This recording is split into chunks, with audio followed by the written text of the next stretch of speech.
the strongest support of the Fourth Hokage. Hello again, dear adventurers of the multiverse. Thanks for joining us once more on this epic journey. Remember, this story is pure science fiction from our wild imagination. So don't go trying to summon dragons in your backyard. The rights of this amazing novel belong entirely to its original author.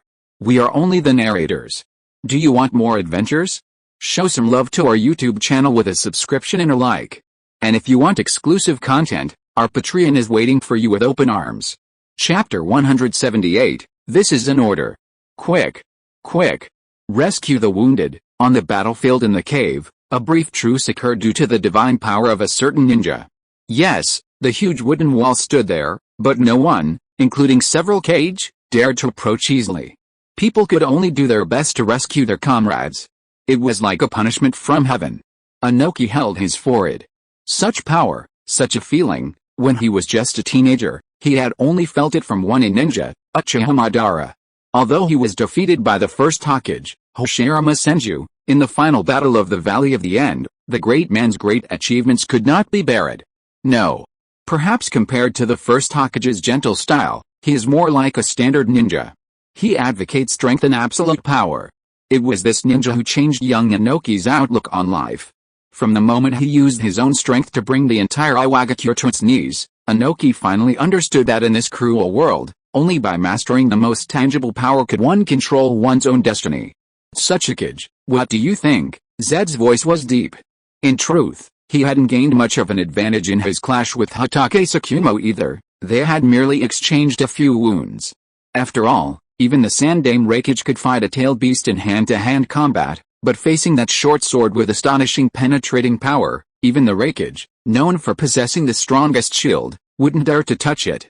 As for his son Ai, this was probably the first time he'd encountered an opponent with such agility. Space-based ninjutsu? Zed shook his head, admitting to himself that even he himself would have a hard time catching up to that Konoha brat, not just in terms of speed, but also in terms of reaction and attack speed. It was truly remarkable that Ai had been able to hold his own in a one-on-one fight for so long. After all, with two people fighting at this pace, even if others wanted to intervene, it would be difficult to help. And now, the reason he asked this question was precisely because of these bloody facts. Even if we ignore the Senju Shinayu who can use wood release, the remaining two are definitely not easy to deal with. Besides, there are no ifs on the battlefield.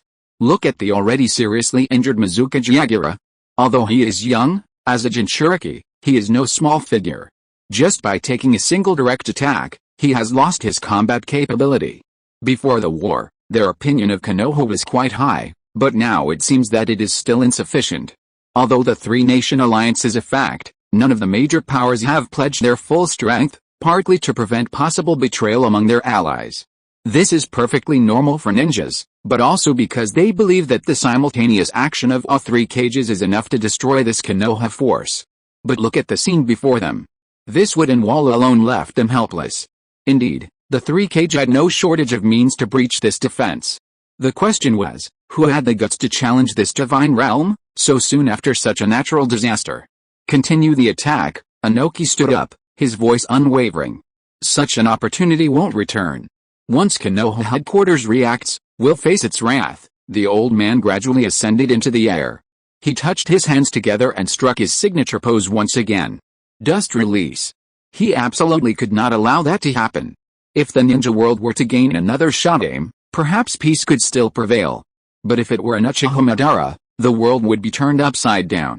He couldn't leave his fate to the unknown, so his only option was to defeat the enemy right here.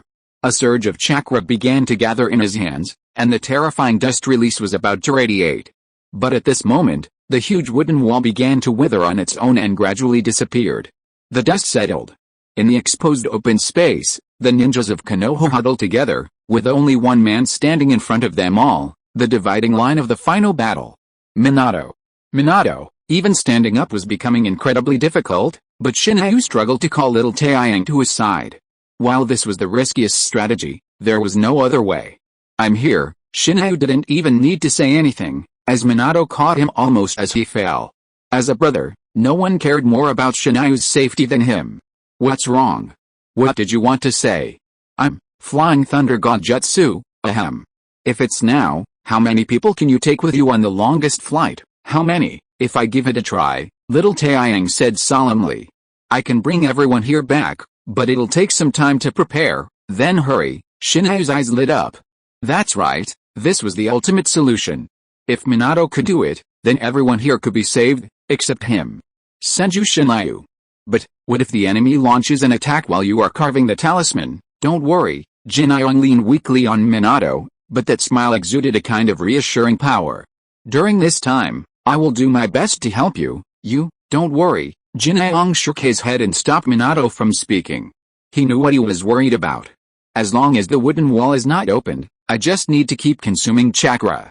It's nothing. Ahem, go quickly, go and prepare, but, this is an order. Minato was silent, and about 2 seconds later, he silently helped Jinayong sit on a rock, turned around and began to perform his own mission. Jinayong is the highest commander of this unit. No matter when, he must trust the judgment of his commander. Even if he knows that someone has already made up his mind to die.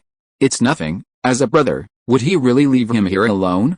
The Flying Thunder God technique was always meant to be a two-way skill. Once everyone was sent back, it would fly back immediately, even though such a long, uncertain jump could easily land them in the enemy's path. But if that were the case, they might still be able to catch up, right? If they couldn't, it didn't really matter, they'd just die in battle. The two young men, in that brief glance, had already understood everything. They weren't afraid to sacrifice themselves, if it meant saving the other. The Konoha ninjas bustled about, but no one noticed as the silver-haired man silently approached Minato and whispered. Then, under Minato's stunned gaze, he waved his hand firmly. That's an order. P.S. One more shot. Awesome, everyone. Chapter 179, Blood-Broken Fangs. Is it over? Blood stained his suit, and he couldn't even feel his left arm anymore. Was it because of the dust release he'd just used? His vision was finally blurring. He'd been drawing on the power of the Eight Gates since the beginning, had his body, several times stronger than an average person's, finally reached its limit? The power of taboo, the strength of taboo. Until now, I didn't expect that this would be the end of it. White Fang of Konoha, the strongest ninja, after all, is just a handful of earth. But the dividing line of the hero's end, how long will it take? Minato, after a moment of recovery, as a user of wood release, his regenerative ability is indeed first class. Shinayong can now stand up by his own strength although he has only this much strength. Right away.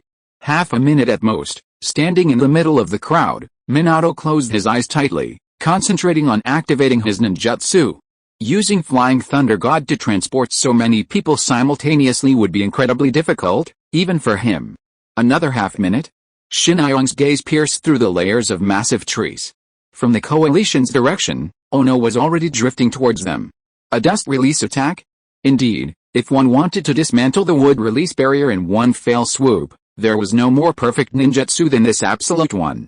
But then, there was no way he could hold out for the final 30 seconds. Well, this was a last resort. From the very beginning of his strategy, Shinayu had considered this. The enemy couldn't stand still for so long. In that case, relying on the wooden wall to defend against dust release was unrealistic. There was only one way to successfully force everyone to relocate.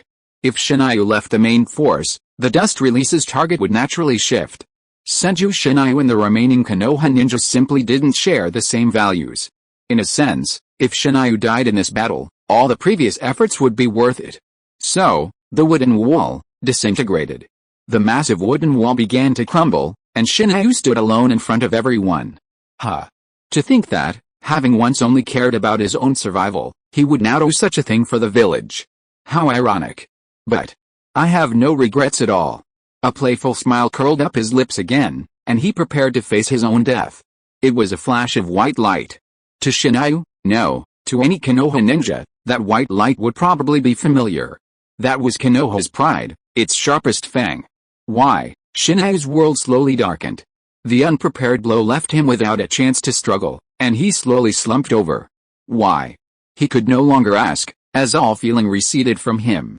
Already struggling at his limit, he had long since lost his last bit of strength, yet he still reached out toward the white light, toward the man's cold profile. Why? Even to the very end, he didn't answer. Take him away. White Fang's voice remained icy. From then on, he seemed like the sharpest task machine, merciless to others, or himself. This time was likely no exception.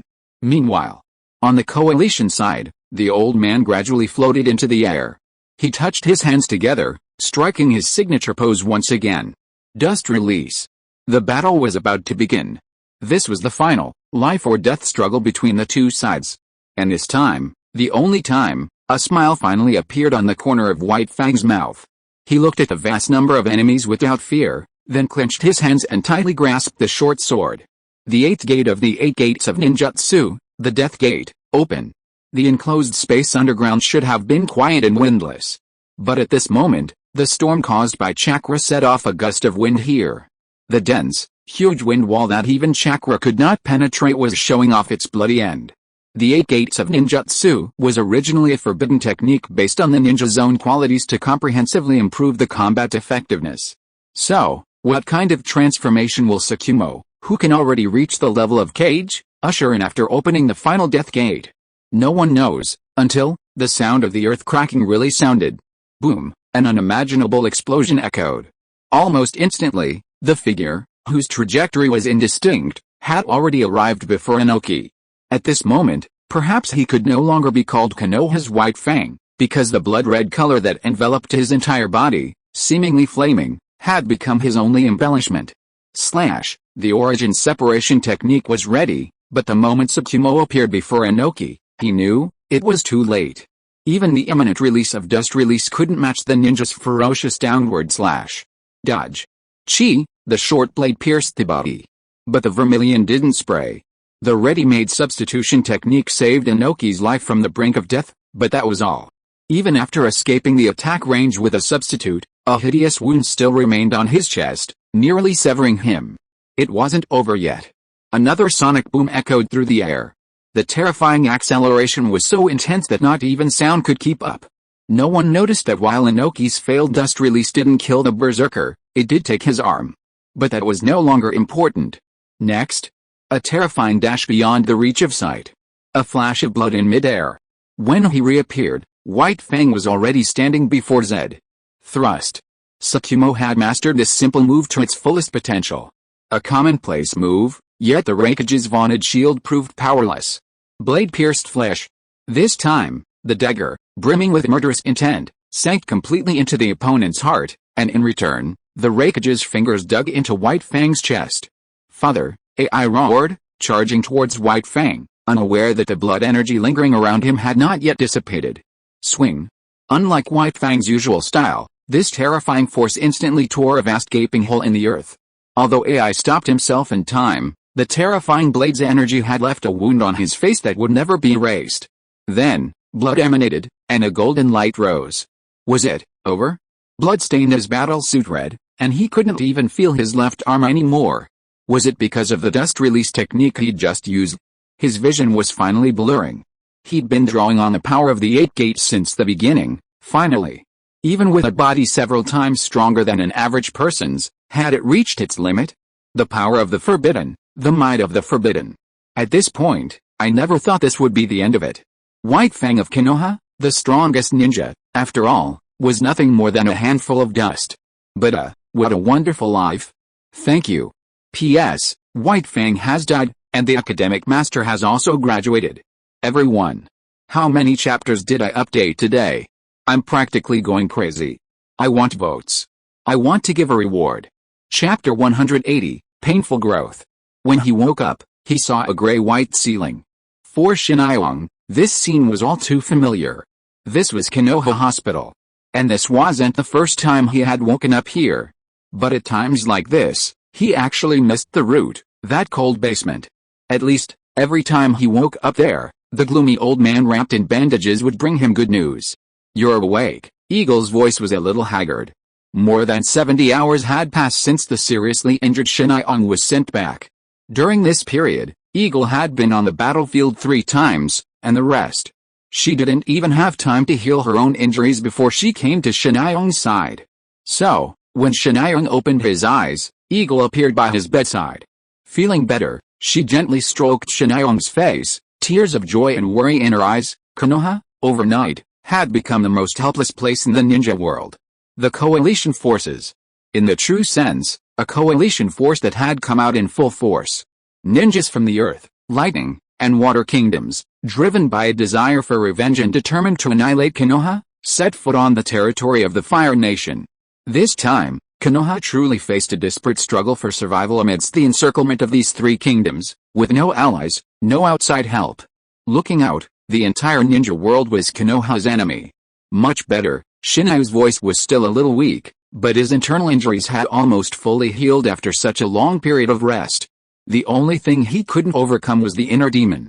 Long ago, when he first arrived in this world, he treated everything as a game, befriending NPCs, completing quests, accumulating favor, and then, helping them defeat the world's ultimate bosses. If that didn't work out, he could retreat to the mountains. But gradually, the young man named Senju Shinju changed his mind. Because of Minato, because of the youthful spirit and unwillingness to give up, he decided to try to survive on his own. He decided to become stronger. On that destined thorny road, he met many people: Jiraiya, the teacher who first warned him, and Washi, the one destined to share his life, and, of course, the captain, always stern and cold, yet always silently protecting them. Konoha's White Fang, Hokage Tsukumo. That must have been, in his mind, the perfect ninja, powerful, decisive, and always capable of making the right decisions. Because of the presence, the boy had grown again, becoming even more greedy. He wanted to protect everything he held dear. But he failed. Before that day, he had never failed so completely. In the end, Minato saved only a few dozen people, and everyone else, including Tsukumo, became the price of their escape. Too accustomed to miracles, too much carelessness. He knew full well that if he simply held on to his death determination, no one could save him, but in the end, Shinju still let those he cared about fall before him. The Battle of Flat-Top Mountain. Konoha lost most of its elite vanguard, and even more so, Hokage Tsukumo, the formidable ninja known as the White Fang of Konoha. Conversely, the coalition forces suffered casualties many times greater than Konoha's own to complete this encirclement and suppression campaign. The Third Hokage, the Fourth Hokage, and the Fourth Hokage were all severely injured, and the Third Hokage, Keisuke, was even killed in the battle. The ninja world had fully grasped Konoha's formidable strength and, at the same time, inflicted immense pain. At this crucial moment, the ninjas formed a coalition. They could no longer allow Konoha to continue its current state. The First Hokage's situation posed a significant threat to the other great powers, and before that threat materialized, they had to strike a devastating blow at Konoha. Even if no one told him, Shinju knew all this perfectly well. Ultimately, these guys were just a bunch of profit-seeking villains. But perhaps that wasn't right. His gaze grew firm, but it wasn't the strategic strategist of the past. Instead, it was replaced by a madness the likes of which Eagle had never seen before. "Help me up." His hoarse voice carried a strong smell of blood. Although he was still feeling a little unwell, Shinju struggled to the place where the food plates were placed. He ate like crazy. That's right, that way of eating was completely out of the realm of humanity. He was simply using wood release to stuff the food directly into his stomach. After experiencing pain and loss, Shinju was convinced that he had grown. And now, it was time for revenge. P.S. My sincerity is here, everyone. This is the last hour, give it your all. Chapter 181, Sacrifice. The Hokage Building. The conference room was the same as always, but this time, everyone fell silent. No one had anticipated the coalition's determination to invade the Land of Rain and intercept Konoha's forces. While White Fang's death was a price well paid, it's undeniable that this battle had put Konoha in a completely passive position. The strategy of dividing and destroying the enemy piece by piece had failed. Outside Konoha village, the coalition forces of the three nations were already at the gates, launching ferocious attacks one after another. Fortunately, Konoha still had other powerful warriors, thanks to the efforts of Jiraiya, Orochimaru, and Uchiha Osamu, and with the Third Hokage personally supervising the battle, they were able to break the coalition's momentum. But fighting against all three nations simultaneously, Konoha had also suffered a significant blow. In the space of 3 days, Konoha's losses had already reached nearly half the number of Jonin lost during the Second World War. If this continued, even Konoha, the strongest in the ninja world, could not withstand the onslaught for much longer. It was time for a strategy and a decisive decision. Everyone, Please share your thoughts. Sarutobi, clad in battle armor, sat with a solemn expression, firmly guarding the last line in everyone's heart. In the current situation, there's no possibility of calling for help. The young elder shook his head. Konoha can only rely on a favorable defensive posture to hold on. He paused, then continued, this is a war of endurance. We can only persevere silently. Sarutobi listened to his story in silence, then nodded non-committally, turning his gaze to the others. Fighting is certainly the only way to hold on. This time, it was an elderly man who spoke. But if we just keep fighting, Konoha village will suffer a severe blow. The old man shook his head, as if lamenting the passing of time. Konoha can't bear any more losses. If the war continues, the prosperity Konoha has accumulated over the years will soon be depleted. What do you think? Sarutobi's voice remained emotionless. The old man took a deep breath, exhausting all his courage before slowly speaking. I think it's better to initiate peace. Even if it costs something, at least Konoha can gain some security for a while. Foolish, someone at the long meeting table immediately objected. After the Battle of Flatop Mountain, Konoha is no longer in a position to seek peace. Or do you have any other plans? What if we offer an exchange? Exchange of combatants? Yes, the elder's meaning was clear. What if, in exchange for one of Senju Shinayu or Namikaze Minato, the other side withdrew its forces? And so, everyone fell silent again. Trading the lives of others for their own safety didn't seem so unacceptable. After all, they would rather give up their so-called future than sacrifice more tangible benefits. Thump, thump, thump, steady, powerful footsteps echoed. On the other side of the gate, a pair of young hands, with a slight push, pushed open the door that symbolized supreme power. In the past, that face with a playful smile was all too familiar to everyone, but this time, when he truly appeared before them, all the elders instinctively averted their gaze. Perhaps, they still harbored the slightest sense of guilt. Have you all made your decision? His voice carried a chilling edge even colder than before, and, of course, this only deepened everyone's fear of him. Mayu, no need to say more. He raised his right hand, interrupting Sarutobi's speech, and then slammed Minato's unique kune into the end of the long table. This was Minato's final assurance, that he could instantly reach Mayu's side at any time.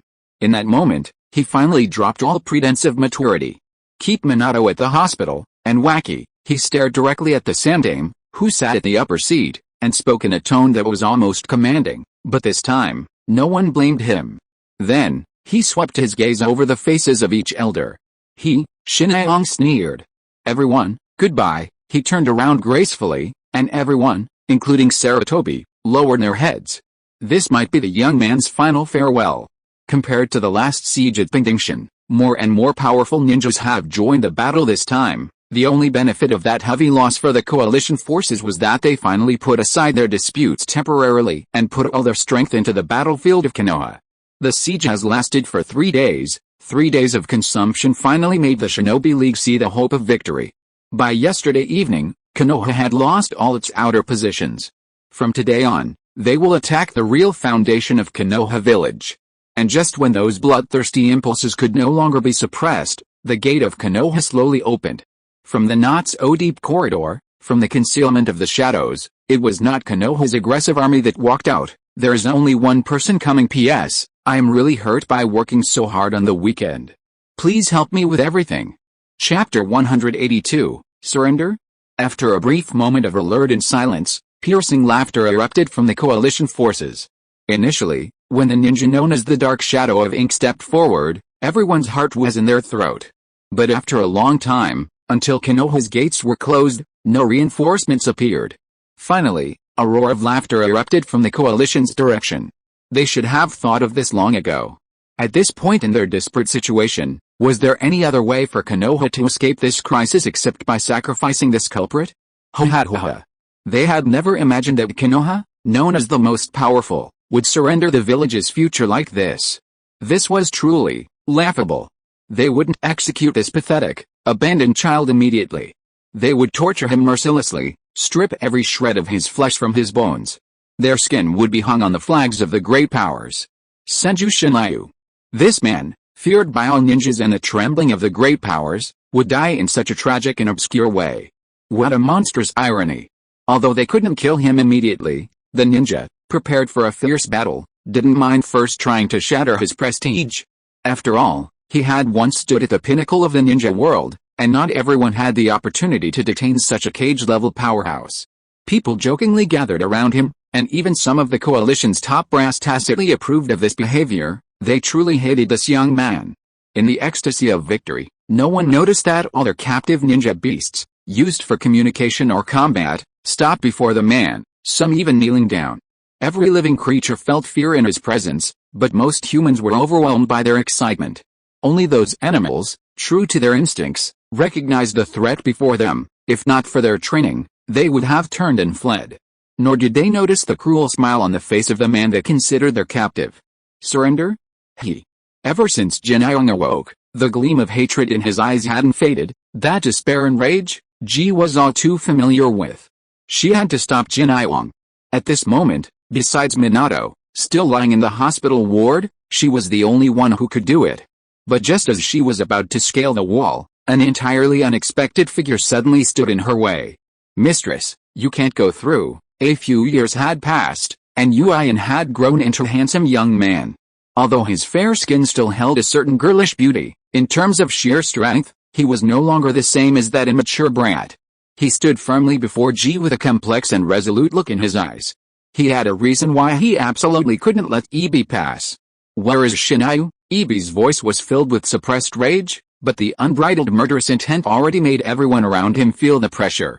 The previous 3 days of fighting had taught everyone how terrifying this woman was, and now, few dared to look directly at her spinning Sharingan. Yuan didn't answer. He simply stretched out his hands in front of Ibi, shaking his head silently. He couldn't let his mistress pass. I'll ask you one last time. Ibi clenched his fists, and the three Magatama in his eyes spun rapidly, reorganizing into an ominous Mangekyo. Where is Senju Shinayu? She practically shouted the words. But everyone, including Yuan, remained silent. Was that so? Yuan. The scarlet Mangekyo began to spin rapidly, and almost as Ibi spoke, Yuan, standing in front of her, immediately fell to his knees. He gasped for breath, unable to control his movements. Tsukuyomi. You are so brave. With angry punishment, Eagle instantly crossed the blockade and appeared on the tall wall of Konoha. Then, she saw. This is probably a scene she will never forget in her life. Chapter 183, The Beast Out of the Cage. All living creatures felt fear in his presence, though most humans were overwhelmed by their excitement. Only those animals, true to their instincts, recognized the threat before them. If not for their training, they would have turned and fled. Nor did they notice the cruel smile on the face of the man they considered their captive. Surrender? Haha. He stepped forward step by step. Unlike his usual neatly dressed appearance, today's Jinyoung wore an open windbreaker. His chest was even bound with a blood-stained bandage. The bright red was like his raging rage, like the thirst for the blood of his enemies in his eyes. He clenched his fists, whispering silently. The gate to hell had opened a crack, unbeknownst to anyone. This time, only this time. No ulterior motives, noble or base. Senju Shinayu, this man, no longer stood here for any more obscure purpose. Revenge. Revenge. All he longed for was a war of vengeance for the shaman's blood. Kill. Kill. Kill. A voice from deep within, fueled by rage, surged into his heart. The surging blood threatened to obliterate all reason, leaving only the most primitive, cruel desire. Do you hate your own weakness? A voice echoed, seductively. The hideous monster cloaked in endless darkness, its minions unable to cross the boundary of that realm, yet its voice resonated clearly in Shinayu's ears. Has the seal weakened? Unfortunately, Shinayu had no time to consider this now. In fact, it was within his expectations. If Shinayu hadn't stepped forward, wouldn't Minato have become a sacrifice to survive the coalition siege? But Shinayu didn't want that outcome. One mistake was enough. After losing Tsukumo-sensei, Shinayu didn't want to lose anything more, so, he stepped forward. Just when everyone thought he was ready to sacrifice his own life for Minato's, he clenched his fists. Perhaps this time, he would truly die, but for the rest of his life, he would never again embrace the mortal impatience, because if that happened, he still wouldn't be able to save anyone. He had to live, and protect Minato. Furthermore, he had to carve Konoha White Fang's final epitaph with the blood of his enemies. Come, let us join forces, and there will be no more enemies in this world, the deep voice began to rise. At first, it seemed like a whisper, but now it was like thunder exploding in his ears, making it impossible for Shinayong to hear anything else. Liberate me. With his hands clasped together, Shinayong closed his eyes, no longer watching the threatening bastards, allowing them to approach him. Farther away, some more powerful individuals had already sensed the threat.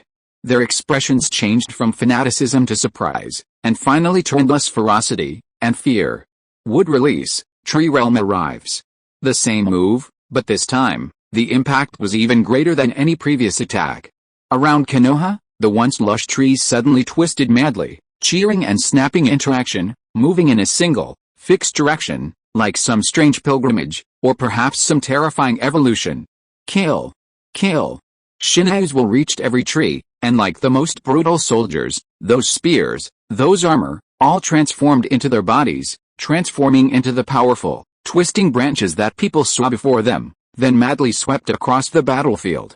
From higher up, starting at Shinayu's side, a green torrent instantly replaced all other colors. Some of them might not have witnessed this terrifying escape technique for the first time, but the more they did, the more they couldn't move an inch. More powerful, more ferocious than ever before. Those plants, once merely clinging to their feet, seemed to instantly transform into terrifying beasts, gaping their bloody mouths, devouring any living creature that dared to stand in their way, transforming into even more powerful forces. Hurry, look, in the rear of the troops, Shinobi pointed tremblingly in the direction of the wildly growing trees in the distance. There, hidden among the trees, dozens of enormous flowers began to bloom. The vibrant, alluring color, no one knew how many blood had stained it. If the quality of the yang release energy wasn't enough, then quantity would be the solution. He exerted his maximum power, a force he had never attempted before. Even with such a waste of chakra, even Shinayu couldn't sustain it for long. But this time, he had his own considerations. Therefore, not only the enemies in the battle formation, but even the Konoha ninjas perched on the walls were stunned. Wood release, Flower Tree Realm has arrived. Damn it! Meanwhile, the coalition forces, led by the newly appointed Fourth Hokage, equally vengeful, led the renowned ninjas of each of the great powers. This situation was completely beyond their expectations. If these terrifying wood release techniques weren't controlled, they would likely completely crush the coalition in a matter of seconds. Capture the leader first. There was only one enemy, and the assault team, composed of cage-level warriors, instantly charged towards the location where Shinayu had cast the spell. Snap, bang, bang. After several exchanges, just as AI was about to penetrate the wood release defense, several dark shadows suddenly appeared from beneath the terrifying hidden tree. In a split second, the attacking dozen or so cage-level or near cage-level ninjas failed to gain an advantage.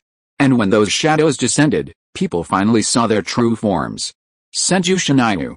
The wood clone technique. A terrifying ninjutsu that possesses its own physical form, retaining much of the original body's combat capabilities. Of course, for the commandos trapped in the wood release, there was also good news. At least, as the figure covered in strange runes walked in front of them, they no longer had to distinguish which one was the real Jinryu. Sage Mode. A series of attacks had already fully demonstrated the combat capabilities of the wood release, and there was a reason why they had not done so in the previous encounter. Jinryu's chakra was already very low, and the so-called Sage Mode, if it did not receive sufficient energy replenishment, would collapse within a few seconds. From a global perspective, this was simply a self-destructive style of play. However, this time, it was different. Liberate me, 3 more chapters. Asking for everything. Chapter 184, Infernal Affairs. The tightly closed cage began to tremble. From deeper, darker depths, a low growl rose in intensity. Ominous black energy began to leak from the edges of the seal, gradually permeating around Henayong's body. The noose had been removed, the locks unlocked, and the iron cages were already fragile. Ha! Ho ha ho ha! The arrogant laughter grew more reckless. The monster that once brought terror to the entire world was about to return to this land. Liberate me. Let this world taste fear once again. Every cell in their body screamed. Be careful. Everyone, be careful. The Fourth Hokage, the AB combination, B, the Mist Ninja Mainjutsu, the Explosive Style Hunter, so many renowned names in the ninja world, but when they truly stood before that monster, These unnecessary accompaniments were stripped of the slight sense of security they once held. Faces paled, teeth chattered. Even when they clenched their fists, their arms trembled uncontrollably. These most powerful ninjas had to exert all their strength to barely suppress the instinctive reactions that would occur in any normal person. The black inscriptions finally completely covered Jin Aoyang's body, the inky energy enveloping him. No one could see his features, only the face of a death god with an exaggerated smile. The only bright colors on that completely black body were those terrifying eyes and a playful smile. A thunder-slaying chiaomai. A flash of lightning. The raikage, always a symbol of swiftness in the ninja world, finally struck. The terrifying feeling weighing on his heart was giving him a fatal hint. If they didn't act here in advance, when the monster fully awakened, that would be their moment of death. Crack, the lightning that pierced their vision also woke everyone up, and they attacked Zenayon like crazy. Spinning kunai, fierce swords, and destructive ninjutsu. They attacked the terrifying darkness with all their might, just to get further away from it. Bang! A terrible explosion detonated in the center of the battlefield. The ever-expanding trees also calmed down for a moment. Is it resolved? The ninjas on the brink of death cast their eyes there, to the place where the powerful gathered. Is it really resolved? Roar! Roar! The answer was the roar of an enraged beast. Impossible, the warriors halted their movements. What they saw was completely beyond their comprehension. Around Shin Aoyang's body, black energy formed into countless giant hands, absorbing all attacks, regardless of who attacked. And not only that, but that terrifying black energy was even devouring it at an incredibly terrifying speed, to no avail. All their efforts, all their powerful ninjutsu, had no effect on this monster at all. The unnecessary pain only served to drive it even further insane. The nightmare wasn't over yet. Before anyone could recover, the newly released wood-release clones underwent a terrifying transformation. Like the original, they too began to be shrouded in black energy. A terrifying chakra-like covering had already armored all 10 clones. And the poor man whose body was pierced was none other than the cage-level warrior who had just been showing off his might. He didn't die instantly. No, rather, he quickly demonstrated a process of death in front of the others. His muscles began to wither, his hair and beard turned snow-white. And both chakra and vitality rapidly drained from his body. It was as if time had been fast-forwarded, and he died in front of everyone, until the very last moment. He still stretched out his hands powerlessly, his withered face praying for some impossible blessing. Of course, he couldn't shed a single tear like this. Boom. Boom, everyone was silent. Those once lush trees were dyed with hideous and terrifying colors in the blink of an eye. Those upright trees that could directly pierce people's bodies began to transform into thorns covered with sharp thorns. The area that was just occupied by green suddenly turned into a real sure killing field. Inferno. It wasn't until this moment that the coalition forces finally understood the horrifying truth. From the very beginning, they shouldn't have set foot on this land. Because from the very beginning, they had no chance of winning, in the face of this overwhelming force. If you are listening to this novel on a channel other than Fanfic World, it means it was downloaded and re-uploaded without effort. We warmly invite you to visit our channel, Fanfic World. There you will find the original version of this story and many other novels of various genres. We look forward to seeing you dive into a world of incredible novels. Chapter 185, Evolution. Retreat? No, it's not that simple. This sure hellscape is destined to not let any prey escape. Whether it's the terrifying vines that constantly strangle it, or the tailed beast clones that can absorb energy, everything on the battlefield has been controlled. Resistance and escape have become equally powerless in the face of Zenayon. For ordinary ninjas, their attacks can neither completely destroy the constantly growing plants, nor defeat the chakra cloak that can absorb all energy. At this point, even ordinary Jonin find it difficult to protect themselves in this thorny forest. And those cage-level powerhouses who could have escaped are entangled by dozens of terrifying clones. The iron fence has been pushed open a gap, and those ferocious claws have been able to pass through the only passage and touch the free world. Then, the monster's roar is even more terrifying. It struggles frantically, and the strong chains that once imposed on it, suppressing it and unable to move, are also broken one by one. That's right, that's right. That's it. The defenseless seal was no longer able to stop the horrible monster. Its roars became more and more terrifying, hitting the fragile cage again and again. It seemed that at any moment, the thing might break out of the cage. And in this short period of time, The coalition forces were almost completely defeated. The opponent was only one person, the only one. The scar on his face began to ache slightly. In that dark cave, there was also a Konoha ninja, also only one person, but it was the man known as Konoha White Fang, who used his own death to break the encirclement formed by the three cages. The illusion of just brushing past death by just a body, still lingers in his heart and can't be dispelled for a long time. That is the greatest fear. I know. His voice became low. The Thunder God armor wrapped around him could not give him any sense of security. Until now. I nodded to his brother, and the tacit understanding between the two instantly made him understand his brother's decision. To deal with monsters, they could only rely on monsters. Understood. The dividing line of evolution, the seal is shattered, the cage disappears. Huge vibrations begin to occur in Sanayong's body. Those destructive forces pass through the meridians in Sanayong's body like a hurricane with a force even more violent than before. The creature that once caused panic around the world, the monster that once destroyed everything, finally regained its true freedom after thousands of years. The black substance wrapped around his body began to proliferate terribly. In just a blink of an eye, Sanayong, who had already gradually lost his human appearance, suddenly stopped moving. As the huge smoke and dust exploded as the clone disappeared, a certain huge and hideous monster also revealed its grandeur in the thick fog. Sharp claws, sharp fangs, and those 8 massive heads looming in the distance. Roar! Roar! As that roar echoed, a female ninja finally scaled the walls of Konoha. With a furious vengeance, Eagle instantly surmounted the blockade and appeared atop Konoha's towering walls. And then, she saw a scene she would likely never forget. That enormous, terrifying monster, relying solely on its roar, had rendered the entire coalition army powerless to escape. Ha-ha-ha.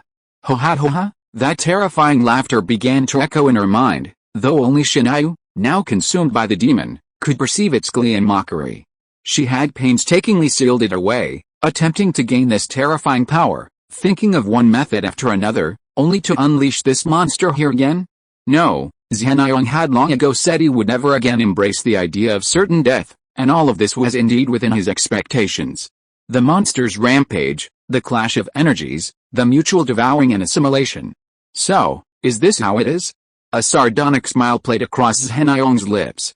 Sanayong had long since noticed that when he exhausted his Yang Tun energy, his energy regenerated much more rapidly, a fact he had experienced most profoundly during the previous battle at Bingdingshan.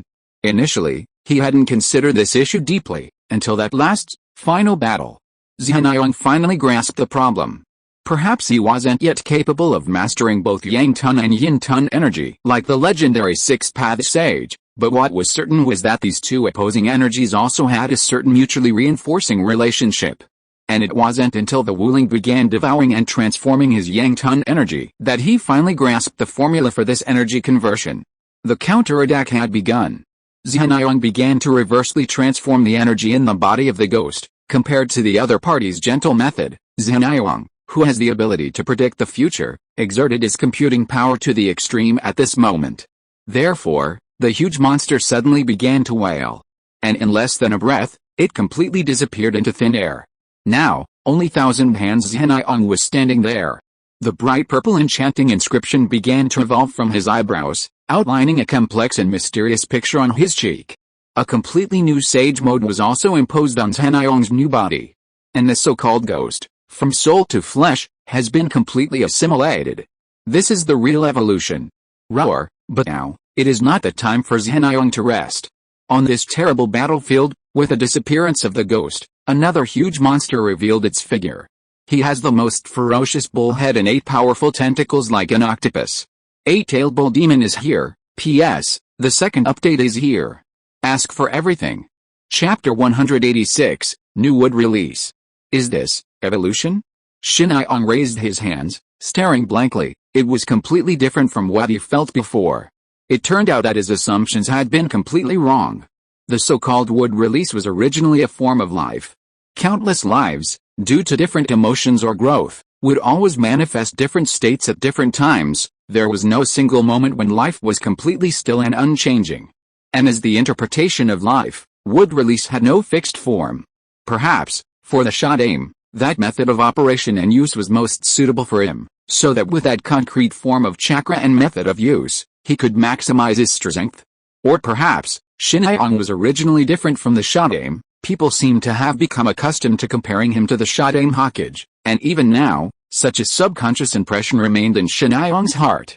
But he was wrong, everyone was wrong. He wasn't Hashirama Senju, never had been.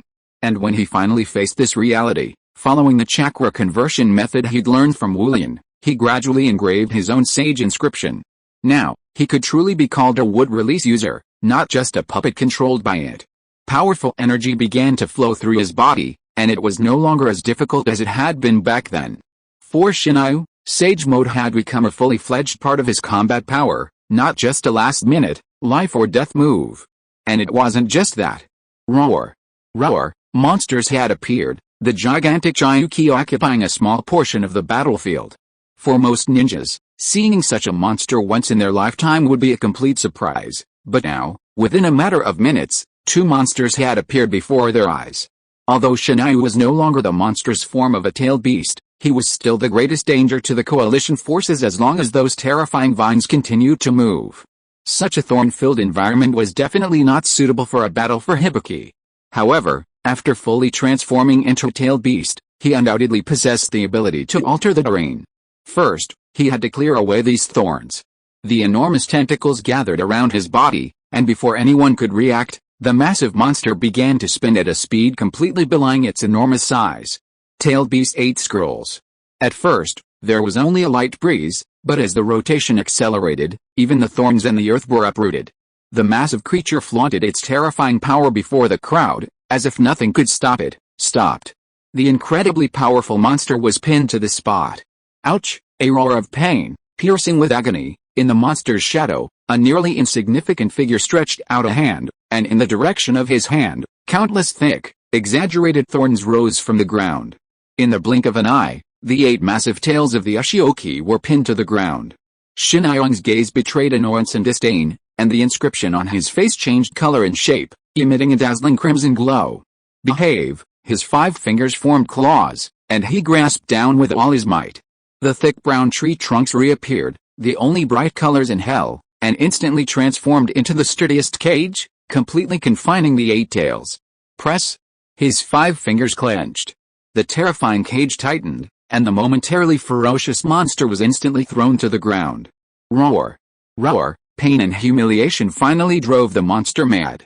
It struggled to raise its massive head, and in front of its gaping maw, a deep black sphere began to emanate an ominous aura. The tailed beast cannon. The legendary power, said to shatter mountains with a single strike, had its crosshairs fixed on Shin'ai's head. Nice power, yet, in this desperate crisis, Shin'ai showed no fear. He could have used his wooden clone to dodge, but he didn't, because there was absolutely no need. That terrifying chuckle curled up his lips again. Sage technique, thorn pillar. His unused left hand finally raised, pointing in the direction of the tailed beast cannon.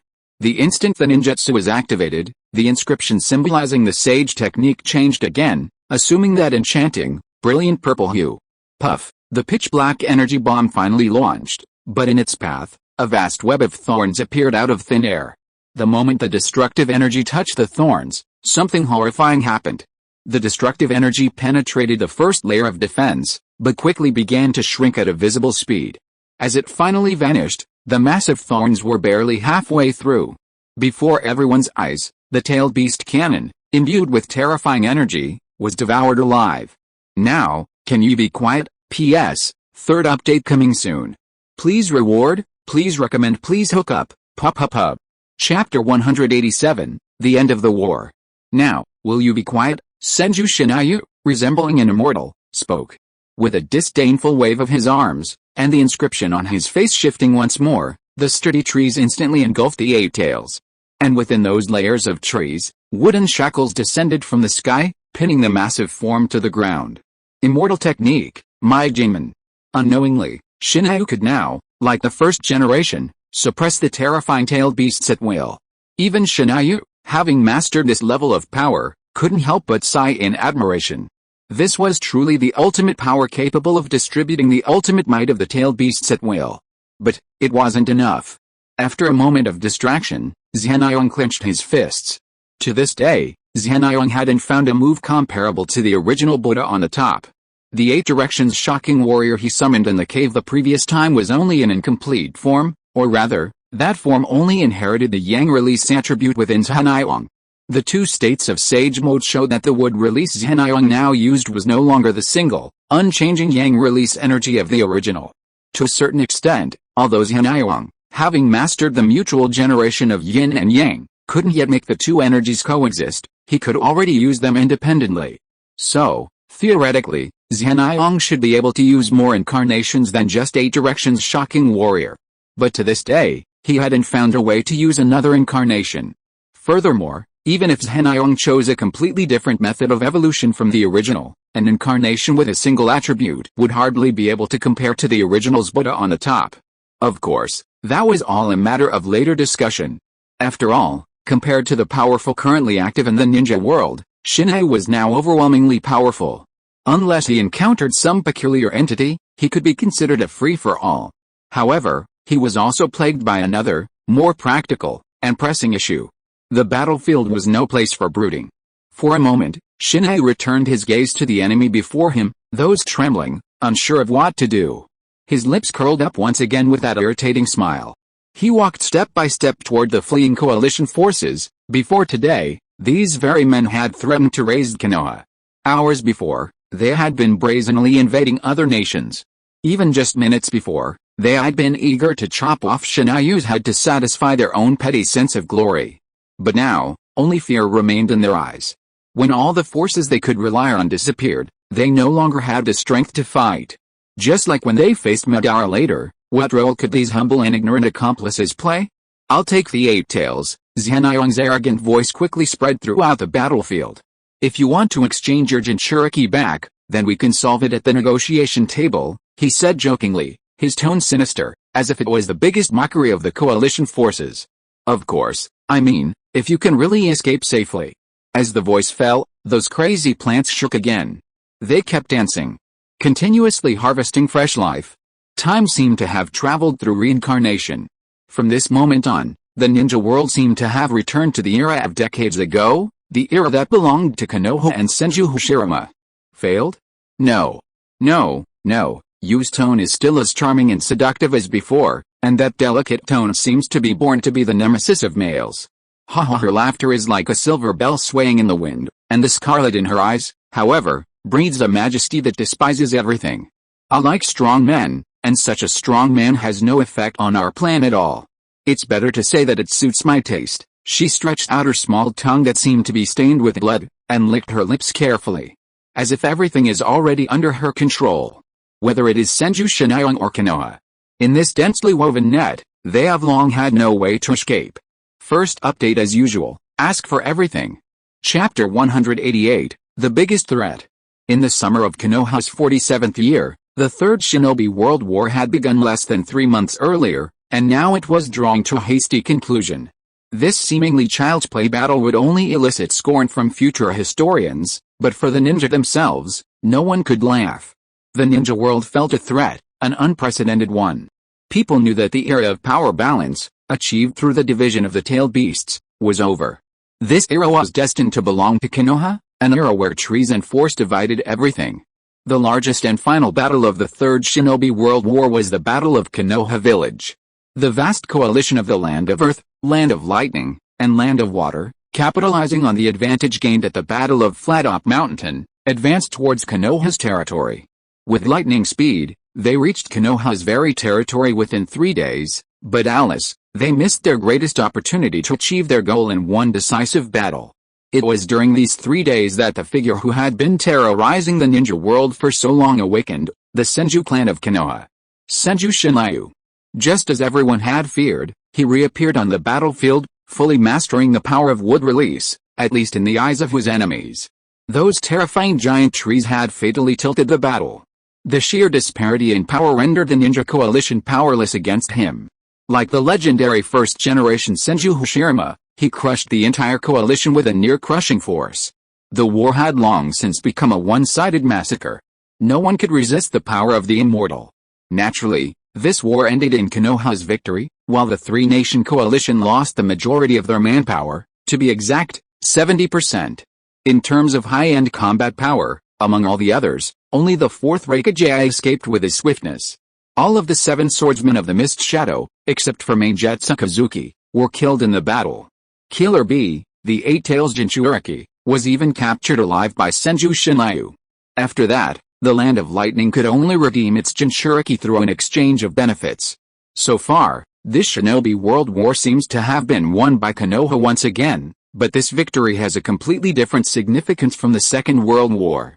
In the last Shinobi World War, it wasn't so much Konoha's victory as it was Konoha's fall from grace. Konoha's hard-won victory, in the eyes of other nations, became an opportunity to exploit. But this time was different. In the face of utter annihilation, victory was achieved almost entirely by Senju Shinayu's single-handed outburst, bringing Konoha back to the unbreakable throne that existed only in legends.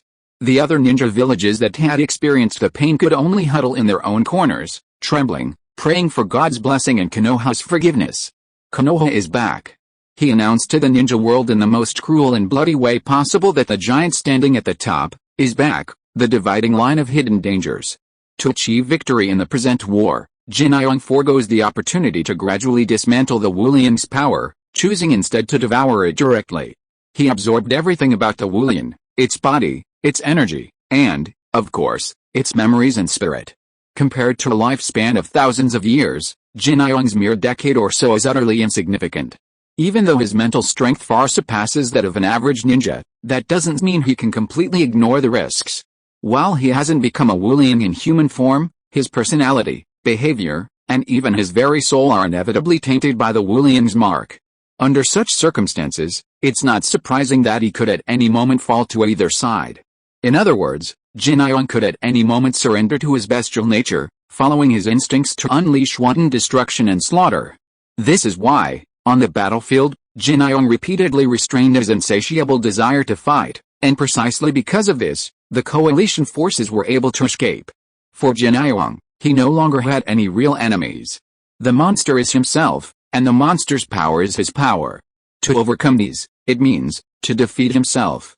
Chapter 189, Dangerous Ronin. The war is over. But Konoha, as the victor, doesn't seem to be breathing a sigh of relief at this moment. All of this has been too dramatic.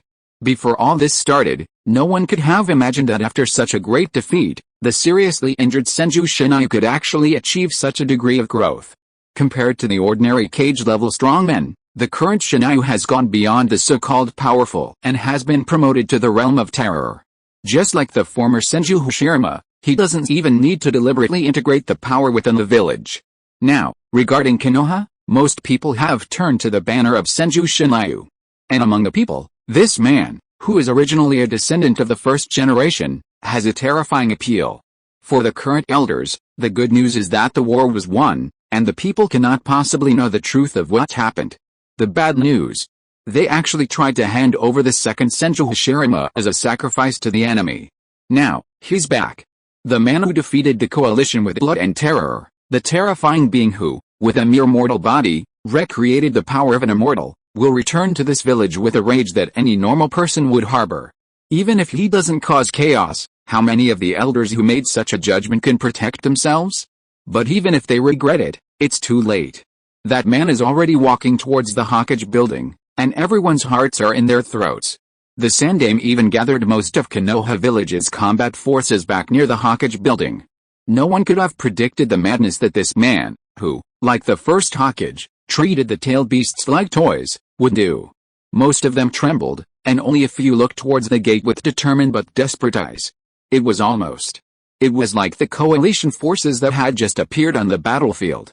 Thump, thump, thump, steady, powerful footsteps echoed, just like the ones before the battle. But this time, they seemed to stomp heavily on the hearts of every elder. The shock felt like an invisible hand gripping their throats, choking them.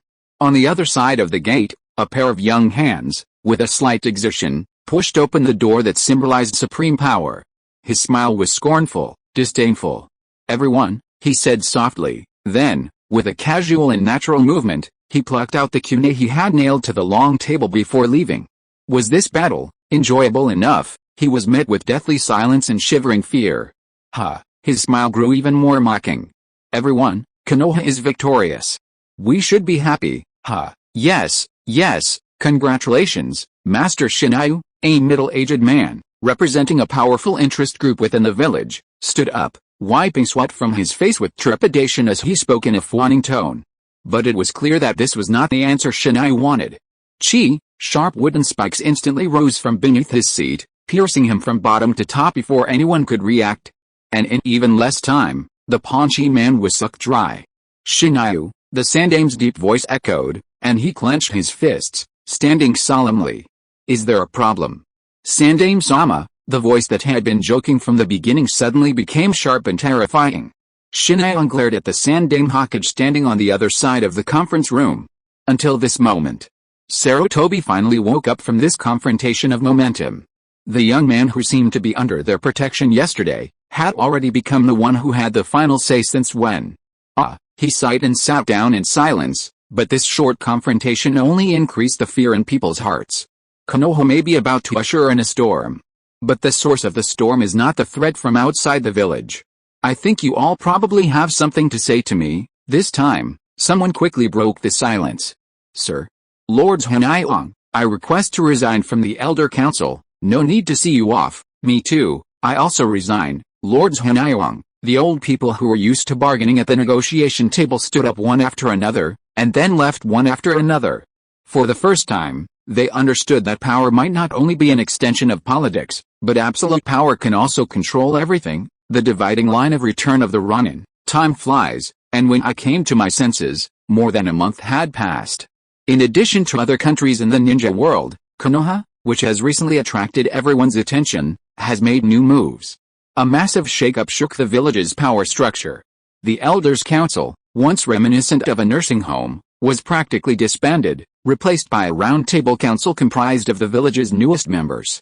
It's said that the selection and appointment of the new leadership was largely handled by Konoha's root and the Uchiha clan. Senju Shinayu, the most prominent figure, showed no direct involvement. In fact, after the great battle, he abruptly disappeared from public view. And at this sensitive moment, an unexpected chess piece quietly arrived in Konoha village. She, hidden in a caravan, barely attracted any attention. By the time she finally appeared, she was already at the foot of the Hokage's building. Was it because the war had just ended, that they let their guard down? That's human nature. The woman's alluring smile, her beauty in a well-fitting kimono, attracted considerable attention. Indeed, only in these moments of greatest relaxation and carelessness can the strongest bastions of the ninja world be breached. P.S. Third update. Keep asking for everything. Please give me some tips. Chapter 190, Investigation Report. Name. The Chunin in charge of personnel management looked at the beautiful girl in front of him with suspicion. Honestly, it was hard to imagine that such a beautiful woman, so exquisitely dressed and well-groomed, could be a ninja from the Uchiha clan who had been cast out on the road. Uchiha Irie, she smiled faintly, bowing her head slightly. The eyes filled with temptation and suggestion made the Chunin rub the back of his head in embarrassment. It was obvious that this half-grown boy had never seen such a mature and beautiful older sister. But he was obviously at an age where he longed for beauty. Irie suddenly covered her mouth with her hand and smiled faintly, and the Chunin sitting in front of him finally came to his senses. Young man, any questions? She leaned forward a little, her face almost brushing against his, and the faint moisture instantly steamed his cheeks red. I'm almost drooling. Her playful, endearing tone startled the Chunin in charge. He nervously shifted back, then awkwardly wiped his mouth. Nothing. Just kidding. The beauty's laughter shook him, and the Chunin could only frantically attend to his duties. Wait. I need to check your personal information. The Chunin didn't dare to look at her anymore, as if his soul would be taken away if he looked at her one more time. He lowered his head and absent-mindedly searched for the documents at hand. The information about the Uchiha clan should have been placed in a very conspicuous place, but he finally pulled out the yellow document after missing it several times. Uchiha Origin, Fire Country, Konoha Ninja Village, Uchiha Clan, Gender, Female, Ninja Number 011303. Of course, these are not surprising, and the photo in the information is no different from the beauty in front of him, except that she is a little younger. Both are so charming. No. What on earth are you thinking about? The Chunin shook his head fiercely. How can I think about these things now? The most important thing is, according to the information above, Uchiha Irie should have disappeared in the Uchiha Rebellion a few years ago. Although it has not been confirmed whether he died in battle or fled, he should not appear here. The ninja's keen sense of smell made him feel the smell of a crisis and conspiracy. Ahem, he closed his eyes and coughed twice, hoping to be more dignified, but when he really faced that stunning woman, his voice could not be hardened. Sorry, miss, I can't issue you a certificate to enter the village. He shook his head with difficulty. About you, I have to report to my superiors. During this period, I hope you can stay here. Haley, looking at the embarrassed look of the Chunin, Irie smiled softly. No problem, just follow the system, thank you. Nothing. She gently stroked the Chunin's cheek with her hand. I'm sorry to trouble you. Dividing line of investigation report. The wooden door was pushed open.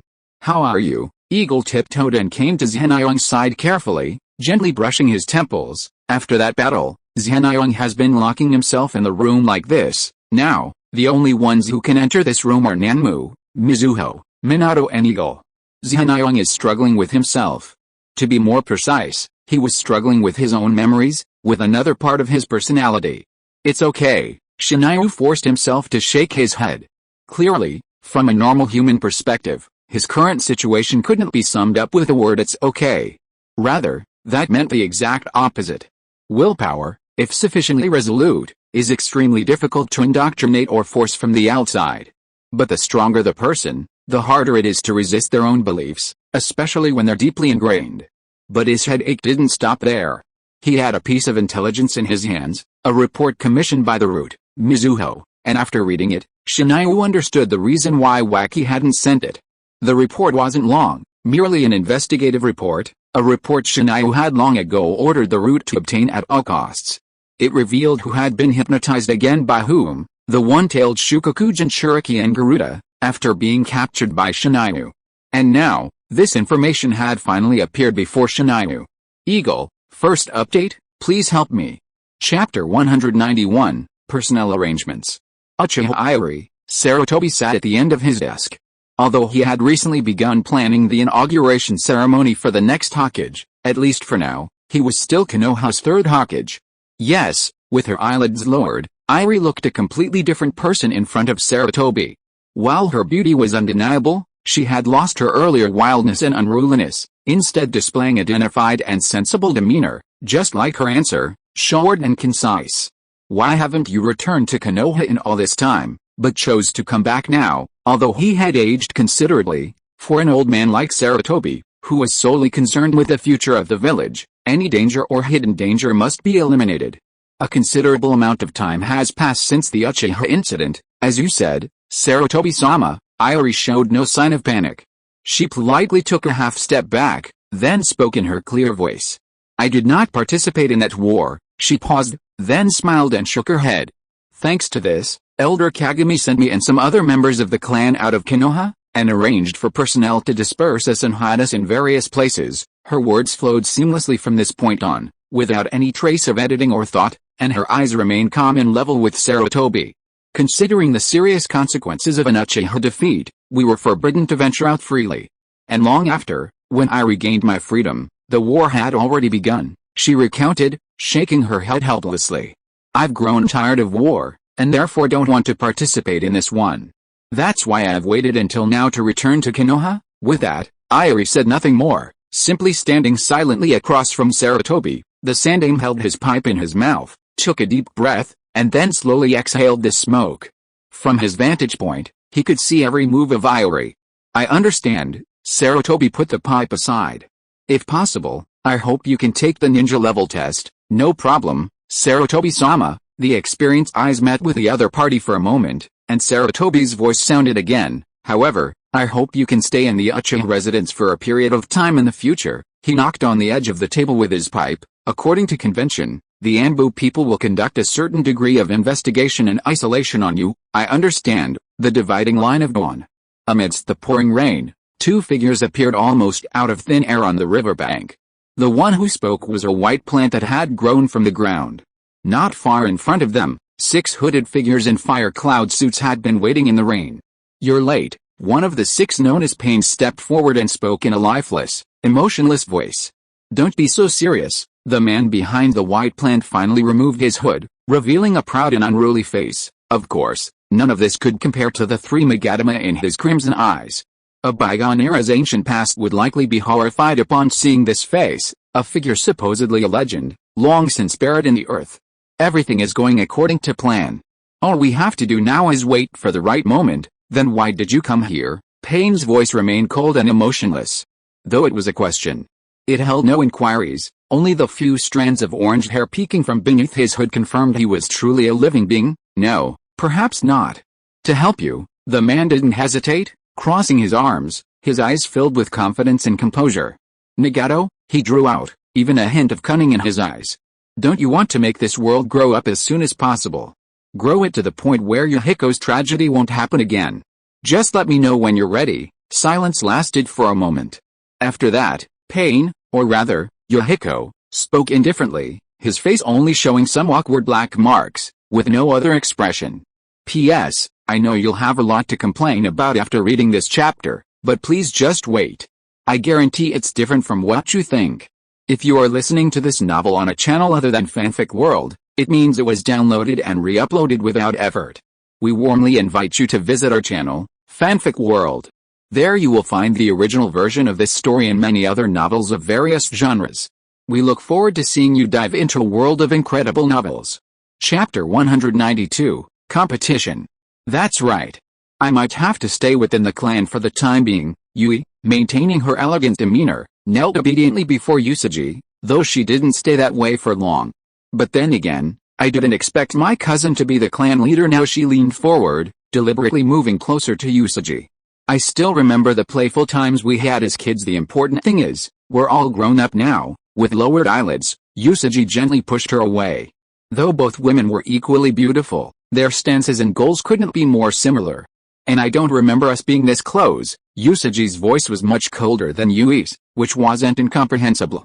Although they were both Uchiha clan members, and age-wise, she was Yui's cousin, they had little in common since childhood, belonging to the main and branch houses respectively. Rather, due to certain circumstances, their relationship could be called a bitter rivalry.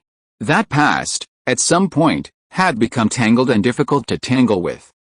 The seductive voice lost its previous disguise, revealing a coldness it hadn't displayed until now. If you must say so, we've had this kind of relationship for a long time.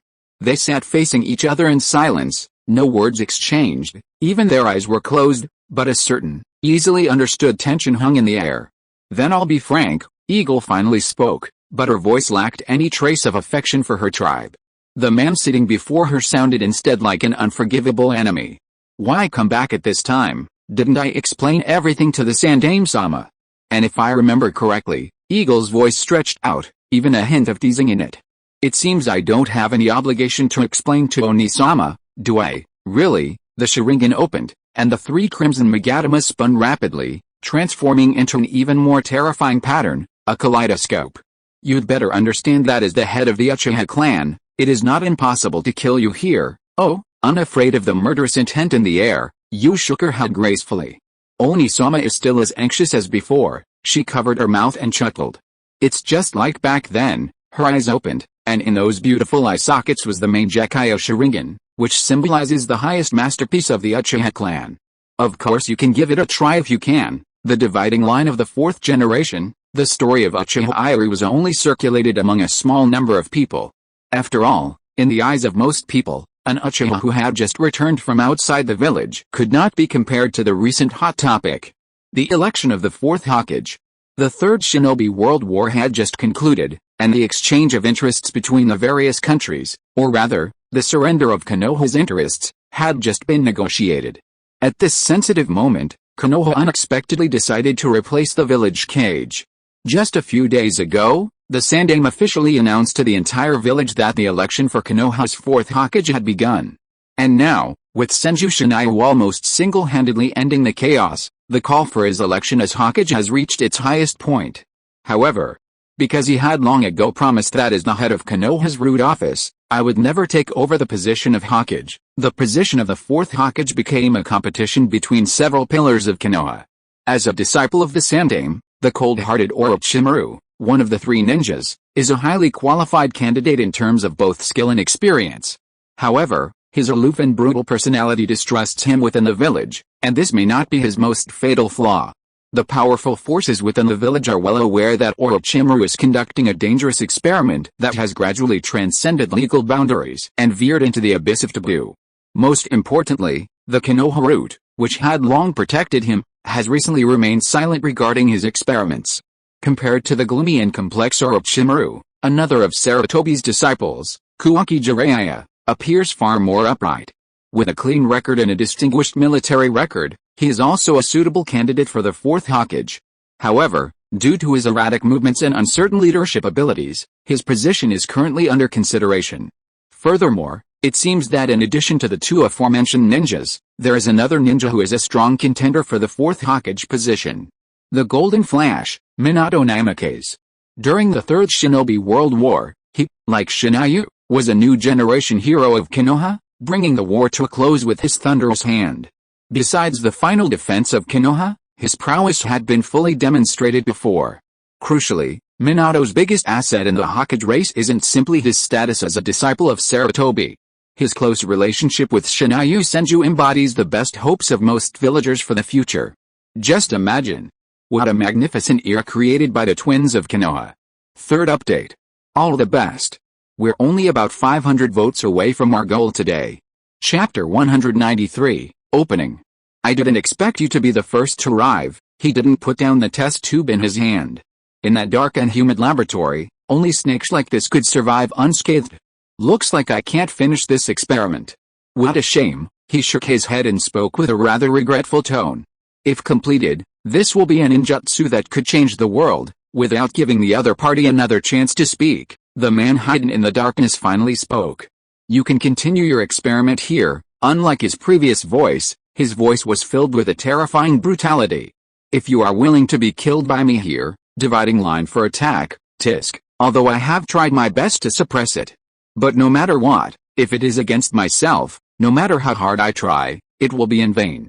Although there is a solution if the forbidden sealing technique is used, the secret technique of splitting the soul is indeed mastered by Shinayu, but if that is the case, it will inevitably cause a flaw like the future Orochimaru, and secondly, if that is done, it will only repeat the tragedy of the Miko and the monster. The split soul will one day become a new monster. Besides, Shinayu also has his own pride. He must not die, and he must not lose himself. Because of Tsukumo's death, Konoha's Senju Shinayu will never have the will to die again. He wants to become stronger than anyone else. Strong enough to win without relying on anyone, to the extent that he can protect everything he wants to protect. Squeak, the wooden door was pushed open again, and it was still Eagle who entered the room. Any news today? Well, although Shinayu did not turn around, or even change his sitting posture, Eagle knew very well that for him now, he would never do any meaningless actions again. No one could help him at this level, and he could only wait for Shinayu to break out of the cocoon by himself. Preparations are underway for the fourth demon's election.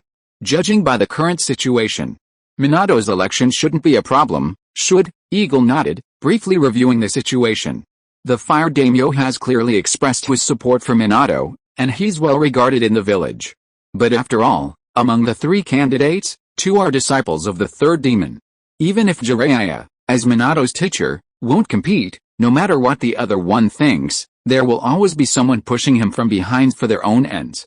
Orochimaru, Shinayu's voice was incredibly low.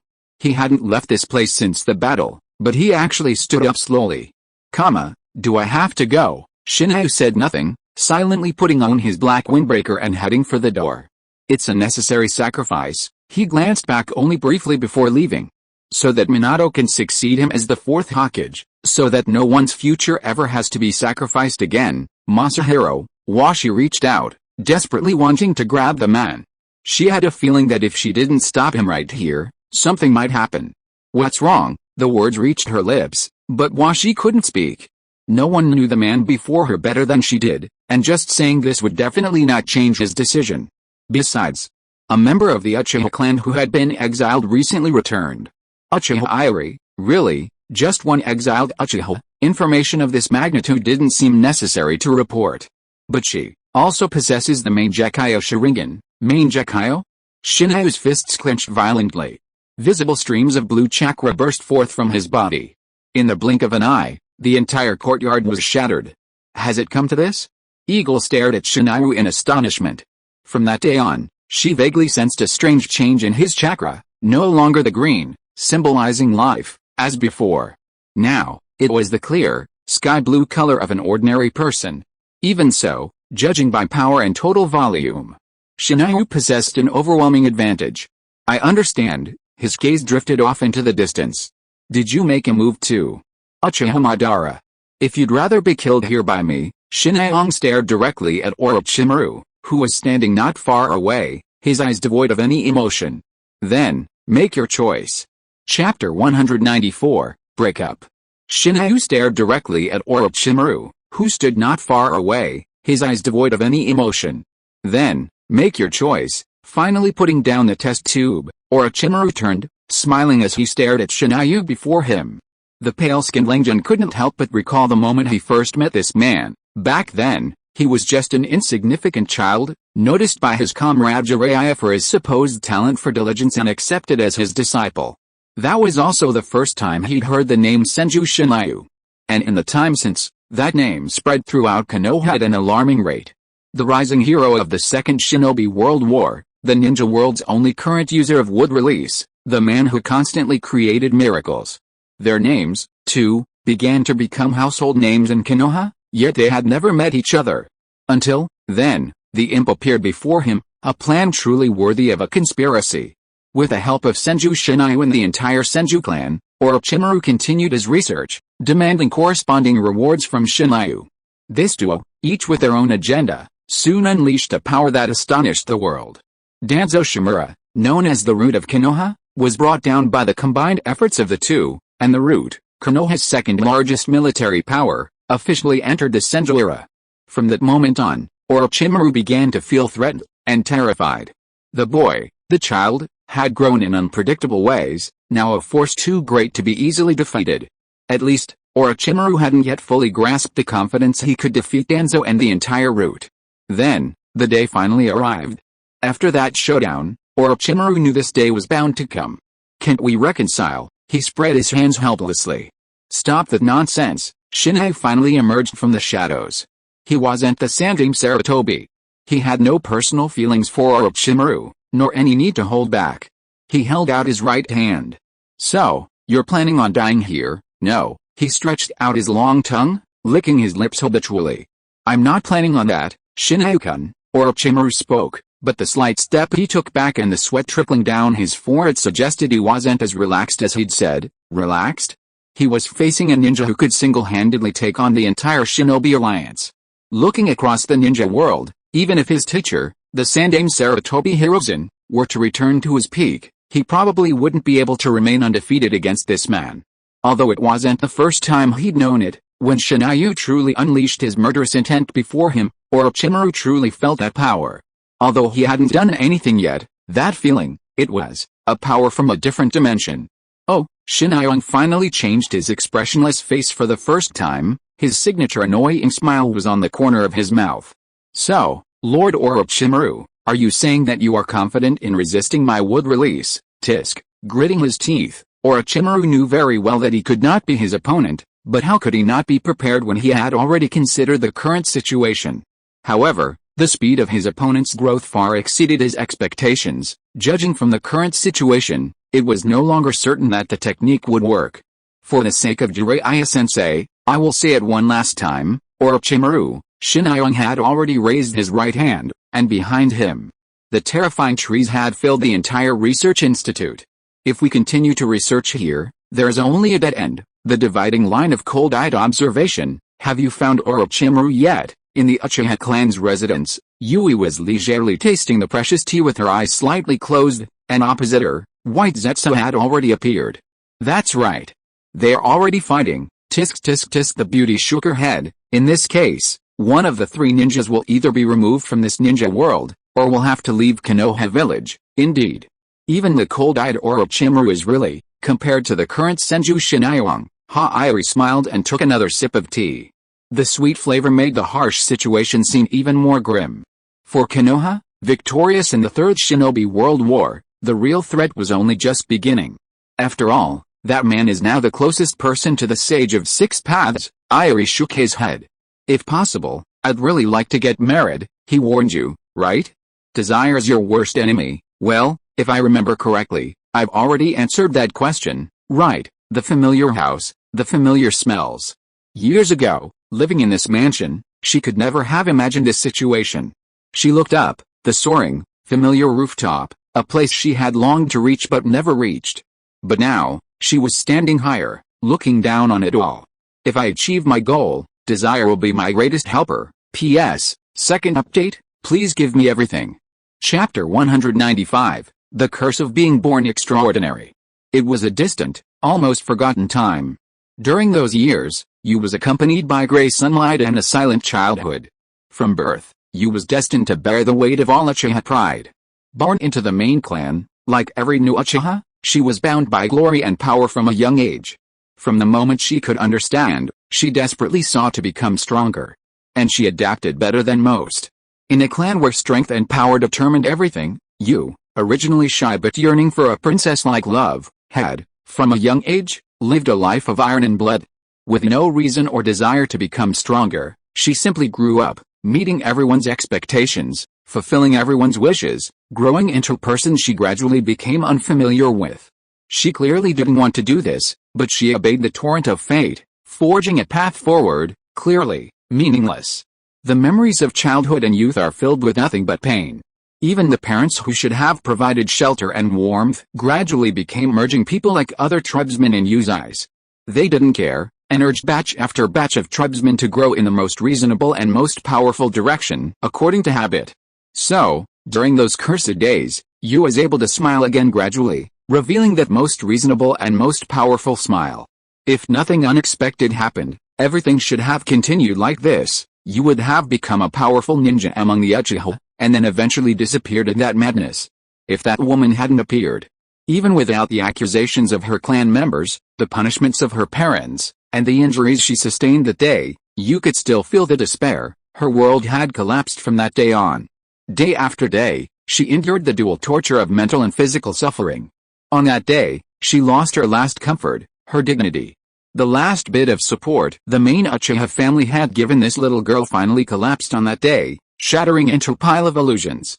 On that day, in the eyes of the entire main Uchiha family, you became a piece of waste, a piece of glory lost. On the other hand, in the eyes of the branch families, she was a stepping stone discarded by the roadside. The curse of being born extraordinary finally gave this girl her first taste of pain. A cruel fate took away the only thing she had, without a trace of mercy. From that moment on, an inexplicable emotion began to grow. It seemed to constantly burn within Yu's mind, battling with her conscious mind for control of her body. This emotion showed no sign of fading with the passing of time, but instead grew stronger, more raging. A long time passed, until Uchiha was defeated by a commoner from the Senju clan, until the girl's mother died of an unknown illness at home, when a flicker of joy finally brought a sense of relief to her inner heart, which had been burning for years. Yu finally understood. That emotion was jealousy. It was the simplest equation. It was that woman who had taken away the training ground, the training materials, the attention, the glory that had once belonged to her. So, when Yu lost it all, she smiled with such joy. But, Alice, that joy was short-lived. With the onset of the Second Shinobi World War, fresh out of the Ninja Academy, they hurried to the battlefield. Uchiha did not die in pain and torture, as you had imagined. On the contrary, she returned alive. P.S. I was so unlucky today. My shoulders hurt so much that I couldn't lift them up. I finally managed to code the third chapter. Everyone, please give me some recommendations and rewards to comfort me. I'm going to recuperate. Chapter 196, The Choice That Changes Destiny. Wasi is back, no longer the decadent, lifeless Wasi, but the hero of the Ninja World War. The young hero who burned down the Wind Country's granary. The Wasi, shrouded in glory, is back. When the war began, she arrived before Wasi, endured even more arduous battles, and even sacrificed her life. When she tried to become stronger and reclaim her dignity, that woman stole everything again. And these small details eventually accumulated into a qualitative difference. That same year, Wasi was sent into the Anbu. From then on, Wasi became the most valued figure in the entire Uchiha clan. They needed this spy, this double agent who could bring them greater benefits. From that moment on, no younger member of the Uchiha clan could compare to Wasi. Because of certain confidential matters, she was even allowed to participate in the meetings of the Council of Elders. She had reached the pinnacle of the Uchiha clan. You felt her jealousy ignited. She immediately found the Great Elder. She only needed one chance. She wanted to prove to everyone who was the strongest newcomer of the Uchiha clan. But, she failed. She didn't even get this chance. Great Elder, in the courtyard, you had been kneeling in front of Uchiha Jing's room.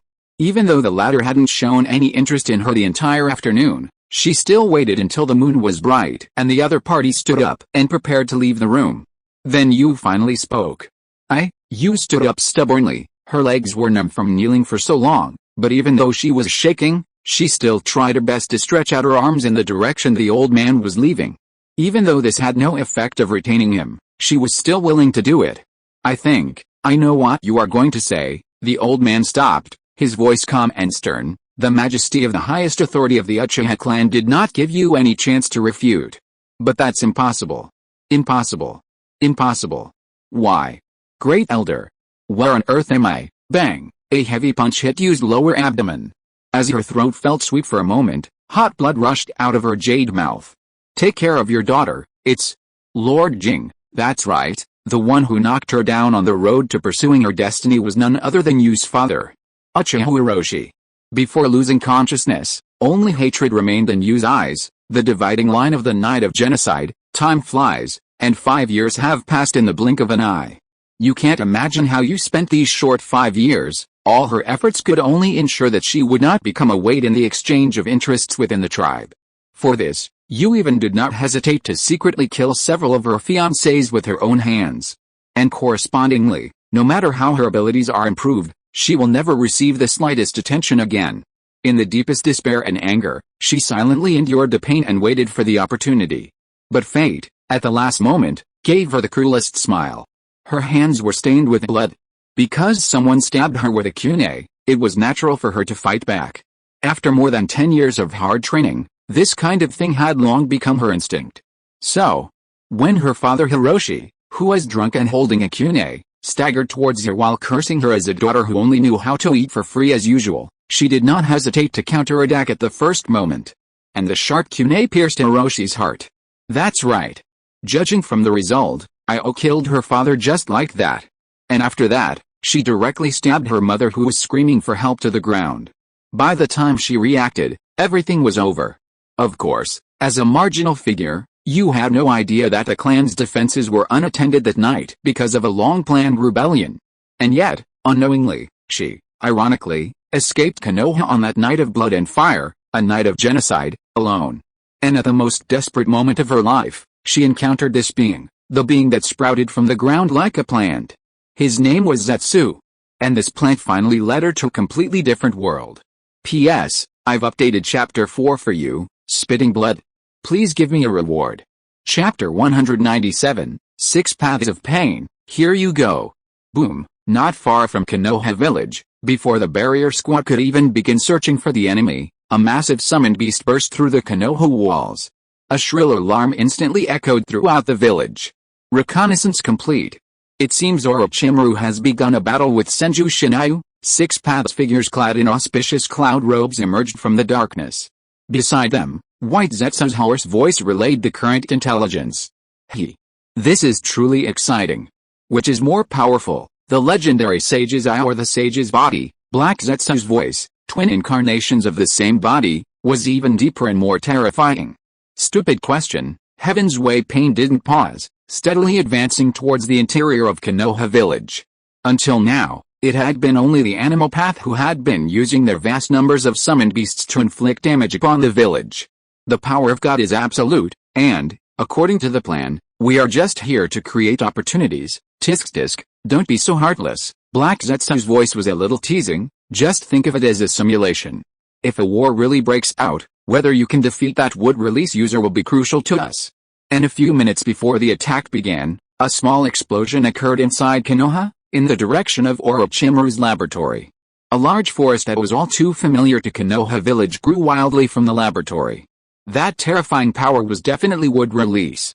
But what confused the security forces inside Konoha was that they had not received any advance notice of the purge or combat operations in the village, and at this time, they were attacked by the enemy on the outskirts of Konoha. There is no worse situation than this. Or is it that Lord Shinayong is already fighting with the enemy who invaded the village first? They didn't have time to think about it, so they could only try their best to obey the instructions of the Third Hokage and move closer to the defeated wall. The huge monsters similar to summoned beasts were beyond the patrol squad's response limit. If they didn't send reinforcements quickly, I'm afraid that ordinary residents and ninja troops would suffer considerable losses. This is absolutely unacceptable. We must stop that monster no matter what. Yes, Lord Third Hokage, of course. They were still desperately rushing to the battlefield, and they didn't understand that their opponents were not just those terrible summoned beasts. For them, the biggest threat was the six figures that were slowly approaching.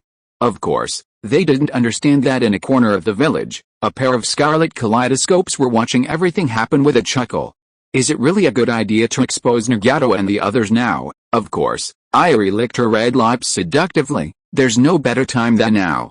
Jiraiya has just left the village because the war is over, Minato Namikaze has not yet recovered from his injuries, and the strongest giant tree in Konoha is busy harassing the cold-hearted Orochimaru. She shook her head, then stood up and sneered. They are always like this, fighting self-righteously. This is our best chance, and now it's time for us to take action. Tonight was destined to be turbulent. But perhaps no one could have imagined that for Konoha, this was only the beginning of disaster. If I'm not mistaken, the six shadowy figures gradually approaching the village must be the summoners themselves. If they can be defeated, the threats posed by the summoned beasts will naturally be eliminated. Close, very close. Just one step away from the preset trap.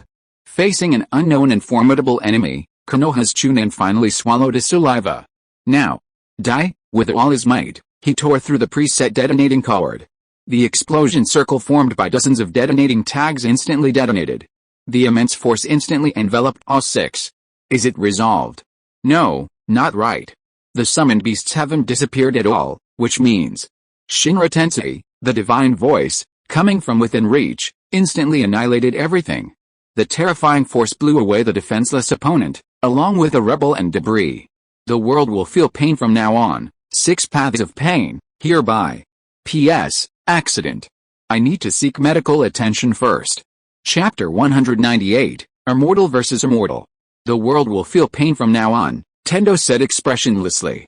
And the Shinra Tensei strike had just shattered the ambush ring Konoha's remaining forces had just set up. It was clearly night, yet the sky seemed ablaze, the dazzling light symbolizing destruction and death. Stop them, the remaining ninjas, unable to rescue the wounded, could only call out to their comrades and continue to block the enemy's advance, even if this was pointless. At least until the Sandaime-sama arrives, we must not let them set foot in the village again. The wounded ninjas finally stood their ground, quickly forming hand seals and exerting all their might to slow the enemy's steady pace. Wind style, air training, a terrifying wind pressure gathered in an instant, and then, a powerful wind cannon, invisible to the naked eye, roared towards Pain. Hungry Ghost Path, absorption. Standing in front of everyone was one of the Pains, his arms outstretched, firmly blocking the wind-style jutsu from the other Pains. Chi, an invisible shield unfolded before the Konoha ninja, and all the jutsu was absorbed by that Pain. The ninjas stared in amazement at the scene before them, a scene completely beyond their comprehension. Those terrifying wind bombs vanished into thin air, as if crushed by an invisible hand, leaving not even a trace. How could this happen? There was no time to marvel. Pain didn't give the defenders much time to react. After absorbing the Konoha ninja's jutsu, the other Pain immediately sprang into action. This time, it was a much larger figure who struck. They couldn't just sit there and wait for the opponent to strike. Since jutsu wasn't working, they would use close combat to achieve a breakthrough. Follow me, the leading Jonin unsheathed his kunai from his ninja bag. The more pressing the situation, the more they couldn't retreat. If they didn't quickly ascertain the enemy's strength, the losses would be exponentially greater. Though silent, the tall man smiled faintly, and his already overly long arms were forcefully stretched again. A chilling clatter sound echoed, and a long chain appeared before everyone, a chain entwined with thorns. What exactly was this robotic-like structure? The enemy before them completely surpassed the Konoha ninja's comprehension. Never before had such a situation occurred in any war, no matter which nation. They had no way of judging their enemy's capabilities. Crack, crack, crack, unable to predict, unable to dodge. Before they could react, the thorny thorns detached from the giant's arms, whistling towards the enemy with long tails of flame. Get out of the way, but it was too late. The explosion was even more devastating than that of a typical detonating tag. Those tiny thorns were practically bombs of immense power. In the blink of an eye, Konoha's defensive perimeter practically collapsed. Wails, curses, a cacophony of sound. Simple ninjutsu proved ineffective, and the melee they just attempted proved fruitless. Was that the end? No, Konoha, known as the strongest in the ninja world, certainly relied solely on the strength of its peak warriors. In fact, even ordinary ninja possessed extraordinary talent. After all, even those formidable masters had risen from ordinary ninjas step by step. This was the secret of Konoha's enduring strength. If simple ninjutsu or physical attacks proved ineffective, then what about combining them? Fire style. Great fireball jutsu, earth style, earth shadow fist, debris rose, blazing flames erupting in its wake. The flaming stream of debris roared towards Pain and his companions with terrifying force, a terrifying force like a meteor shower unleashing the full power of these combined ninjutsu. If individual strength isn't enough to defeat the enemy, unite with the strength of your comrades. As long as there's a glimmer of hope, never give up. This is Konoha's resolve. It's undoubtedly the invaluable spirit of these strong men that makes Konoha so powerful. But Alice, today, in the face of absolute power, all effort is meaningless. Shinra Tensei, terrifying and absolute power renders all efforts in vain. That godlike, absolute force destroys everything, makes it vanish. And so, once again, only 6 solitary figures remain on this battlefield, advancing resolutely, seemingly aimlessly. Earth style, Earth Dragon Bomb, the aged, resolute voice finally rang out. The ninja who had sustained Konoha for decades finally appeared on the battlefield, and that terrifying earth-style jutsu finally halted Pain and his men. I won't let you advance another step. Sarutobi Hiruzen, clad in combat uniform, finally arrived at the front lines. Beside him, the Sarutobi King, symbolizing the strongest summon beast, stood ready. Sarutobi Hiruzen, Tendeo's voice remained cold and emotionless, his gaze fixed on the old man before him without hesitation. Perhaps, 10 years ago, he had posed a threat to the 6 paths, but now, the old man was powerless to stop him. Although, Tendeo wasn't in a position to fight the old man to the death. As he had said from the beginning, this was all just a mission and a plan. What can you do now? The era belongs to the young. Indeed, behind Sarutobi, another figure gradually became clearer. He seemed to have grown directly from the earth, yet he didn't exude the aura of a powerful being. But this figure's appearance almost immediately made the Pains nervous. But don't you think you're too young, Konoha? Senju Shinayu, the body of a sage. Akatsuki, 6 paths Pain, the eyes of a sage. They silently took different sides. Perhaps today, a war between the sages would break out. If you are listening to this novel on a channel other than Fanfic World, it means it was downloaded and re-uploaded without effort. We warmly invite you to visit our channel, Fanfic World. There you will find the original version of this story and many other novels of various genres. We look forward to seeing you dive into a world of incredible novels. Chapter 199, A Sense of Disharmony. Konoha, Senju Shinayu, the body of a sage. Akatsuki, 6 paths Pain, the eyes of a sage. They silently stood on different sides. Perhaps today, a war between the sages would break out. Pain, huh? Shinayu's eyes were complicated. While he admitted that he had no intention of truly changing anything from the beginning, otherwise he wouldn't have allowed these 3 brats to disappear for so long, still, because of those few short years together, Shinayu still had some strange feelings for them. If they were friends, they would always worry about each other's safety. He remembered how he'd taught them the necessary survival skills, bit by bit, how he'd gone to the market with them to steal some essential food, even his last words to Yahiko. Those relaxed days, free from worry about the future or the past, he'd lived like a poet, yet ultimately not a poet. Perhaps he should have anticipated this situation from the day they'd parted. For the four-sided Shinayu, the moment he'd learned of Iori's arrival in Konoha, the moment he'd noticed Madara had already begun his attack, he'd already guessed it. But when the Tendao, created from Yahiko's corpse, actually appeared before Shinayu, He couldn't help but sigh, feeling helpless. He gently closed his eyes, then slowly opened them. So much for the nostalgia. As an enemy of Konoha, and an enemy of Senju Shinayu, there was no need for him to hold back. Tsukumo's death had made Shinayu grow. Perhaps he was beginning to become more like the former Danzo. He'd also begun to understand that in this cruel world, if you want to survive, if you want to live better, you have to be more ruthless than others. Shinayu didn't bother observing his surroundings. Already in combat mode, he had long since eliminated all distractions. Not even the slightest change on the battlefield escaped his perception. First, the summoned beasts. A giant bird soaring through the sky, a gigantic bison, and a puppy that splintered when attacked. A scornful smile played on his lips. How could they possibly break through Konoha with just these things? While using a barrier technique could also defeat the enemy, Shinayu naturally had a simpler approach. Wood release, tree realm arrives. After completely assimilating Wulian, Shinayong's yang release chakra improved significantly, both in quality and quantity. Rather, capable of the simplest energy conversion in generation, he was now almost like the Nine Tails, a perpetual chakra machine with an inexhaustible supply. The rest of the summoned beasts were already badly wounded before Shinayu arrived, and were easily annihilated by the sudden appearance of wood release. As for the split puppy that gave the other ninjas a headache, after its chakra was directly extracted, there was no essential difference between it and the other summoned creatures.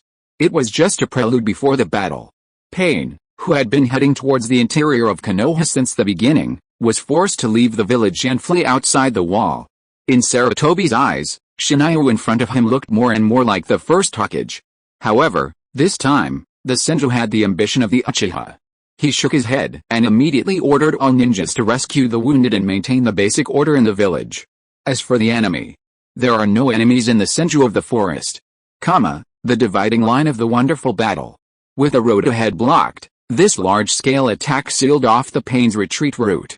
Furthermore, according to Shinayu's understanding, Nagato couldn't possibly be too far away from these pains, given the conditions for the outer path's techniques. If the battlefield got too close to the main body, Nagato would be in danger. Regardless of the perspective, Pain had no choice but to accept the challenge. Halt. Trees were the only main theme around Konoha, and fighting a wood release user in such an environment was irrational. But if he directly used the Heavenly Path's abilities, the gap between uses would easily give the opponent a fatal opportunity, and then, fire release, earth burning, wind release, major breakthrough.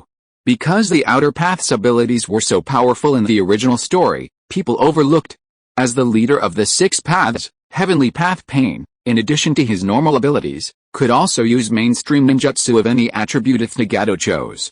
In other words, he had the potential to perform a combination of ninjutsu. Earth release, earth excavation. In an instant, the earth cracked, winds howled, and flames raged. Compared to the powerful wooden figures summoned by the body of the immortal, the performance of the eyes of the immortal is no less impressive. But why didn't Tendo use his own abilities? Deliberately using a combination of escape techniques to attack is indeed powerful, but when you have Shinra Tensei, why would you choose the difficult over the easy? Of course, this is not the thing that Shinayu can't understand the most. If the battlefield is placed inside the Leaf Village, only Shinayu will be unable to move his hands and feet. Why would he deliberately look for such an environment that is simply not conducive to him to fight? I don't understand, and it doesn't make sense at all. Shinayu clenched his fists suddenly. I don't know if it's the influence of the ghost soul, or this kind of battle full of incongruity. Senju gradually became angry. The second shot. I'm so haggard. I beg everyone to give me some money for medical treatment. Chapter 200, Premonition. Is this all you can do, Nagato? Having exposed Pain's secret, the increasingly enraged Shinayu had lost his initial unrestrained demeanor. Of course, this didn't mean his fighting power had diminished in the slightest. Quite the opposite, his beast-like fighting instincts, separated only by a human skin, urged him on. Those terrifying attacks, so horrific they were almost impossible to keep up, had gradually stretched Pain and his companions to their limits. Trees were felled time and again, only to grow back at an even faster rate. In this situation, Shinayu's grasp of the future had reached a terrifying level. His perverse use of the chakra scalpel was even directly replicated by Shinayu on the branches of the giant wood release technique. Wood release, Thousand Peaks Sword Forest. The incredibly sharp trees instantly pierced through the earth release technique used by Tendo. Although Nagato's reaction was quick enough, Shirato and Humando were still pierced by the wooden spikes immediately. Pain. 4 more left. Knowing the nature of hell, Shinayu wouldn't make the same mistake as his teacher Jiraiya later. The moment 2 of his enemies were subdued, Shinayu used the power of wood release to completely destroy them. But having already gained the upper hand, Shinayu stopped pursuing. The frenzied blood seemed to finally burn out, and for the first time, Shinayu, despite his relentless onslaught, paused. The 3 missing for years, the remains of the Rain Country's shelter, Tendo, who had never used his unique ability, the sense of disharmony that had persisted since the battle began, finally, Tendo's unusual movements in response to the previous attack. Shinayu felt a faint connection connecting in his mind, becoming increasingly clear. He might be just one step away from the truth. He faintly sensed a conspiracy, but at the same time, it felt as if another force was at work in the darkness, somehow siding with Shinayu. No, this is still a life-or-death battle. It's too early to jump to conclusions. Shinayu needs further verification, and the best approach. 2 have already been taken down, and you're not going to use all your strength? Gazing at the 4-figure station not far away, Shinayu spoke for the first time after a round of rapid-fire attacks. However, the enemies across from him refused to answer his question. Conversely, after suffering such heavy losses, Pain seemed finally ready to launch his own attack. Ninjutsu, Beast Drug Crossing. With one hand supporting the ground, this time, the animal path wasn't simply using summoned animals to fight. No, it was indeed summoning, but this time, it summoned a dense mass of bone fangs capable of altering the surrounding landscape. The vast earth, like a monster from the abyss, silently opened its bloody maw. But, how could such a simple move possibly be so difficult for Shinayu? So, right from the start, he's directly changing the terrain to limit wood release to the greatest extent possible? Good idea, but don't you think he's overlooking something? Pain. Wood release isn't simply about sprouting from the soil, growing with the power of sunlight and rain, and finally transforming into towering form through the endless cycle of spring and autumn, the endless cycle of time. In essence, wood release is simply a ninjutsu that materializes the energy within the user, albeit a reliable, unbreakable entity. Wood release. Dragon holding technique. With palms pressed together, a massive wooden pillar materializes from above Jinayu's body. In the blink of an eye, it transforms into the form of a giant dragon, holding up the sky and the dry land, roaring high into the sky. Its tail transforms into roots that penetrate the earth, its body becomes branches as numerous as 100 men, its claws become lush luxuriance that obscures the sun, and its head becomes a shower of leaves that rain down from the sky. Wood release. Wood dragon technique. Countless branches transform into bizarre dragons and begin to attack frantically. So, how will you respond? Standing opposite his opponent, Pain certainly wouldn't sit still and wait for death. While the scene before him was truly shocking, even for Nagato, possessing the sage's eye, it was undoubtedly astonishing, but that didn't mean Nagato was helpless. Faced with such a situation, there was no other way but to use that. Raising his hands, all the Pains except Tendo retreated rapidly. Amidst the swirling dragons in front of him, Tendo suddenly spoke. Shinra Tensei, his power, utterly incomparable to his previous output, crumbled everything within reach, a perfect demonstration of the unstoppable power of the gods. That terrifying, world-destroying force annihilated everything in the blink of an eye. Until the dust cleared, until that figure, seemingly chasing the storm, suddenly appeared before Tendo. Among the 6 perfect and powerful pain paths, Tendo, who controlled both gravity and repulsion, was nearly unstoppable. But Alice, in this world, nothing truly perfect existed. The most powerful weapon also became his greatest weakness. The power of Shinra Tensei means absolute, that is, when using this move, even other pains must not appear around him. In other words, if you want to fight against 6 people who are both offensive and defensive and can communicate with each other, besides using overwhelming strength to deal with all 6 at once, the best opportunity is now when the opponent has finished using the high-powered Shinra Tensei. As long as you approach the target faster than other pains. I only have to deal with one person, Kongo summoning wood. The sharp branches instantly rushed towards Tendo, but it was not a checkmate yet. Even if the other 5 paths were excluded, Tendo was still so powerful that it was despairing. Pointing at Shinayu with one hand. Wangxiang Xianan. P.S. First shot, There is only 1 week left this month. Asking for everything. Chapter 201, Hold Back. 10,000 things attracted by heaven. The power of heaven's way was fully unleashed from then on. The wooden stick that was originally aimed directly at the target was forcibly changed in direction. The fatal blow, in the midst of the intersection, actually missed.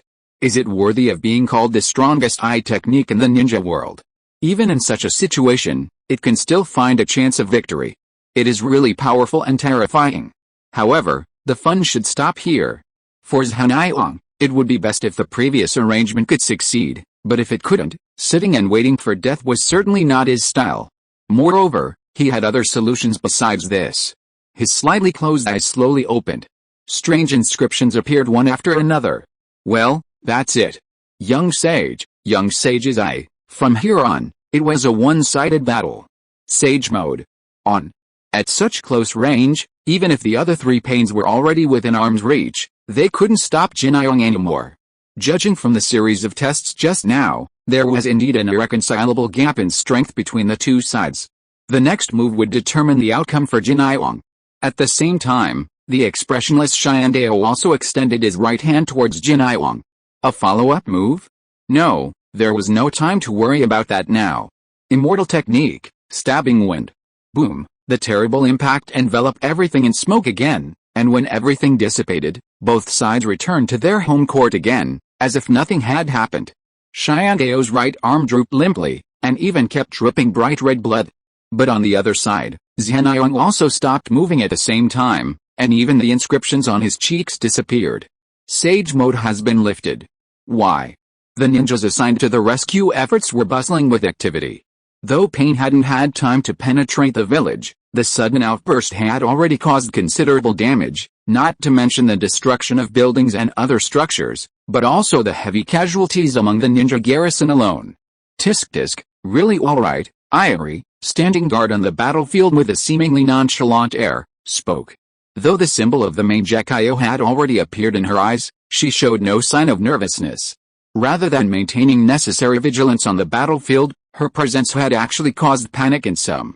With this kind of destructive power, even the Senju of the forest would be in trouble, wouldn't it? She shook her head playfully, looking helplessly at the eagle following behind her.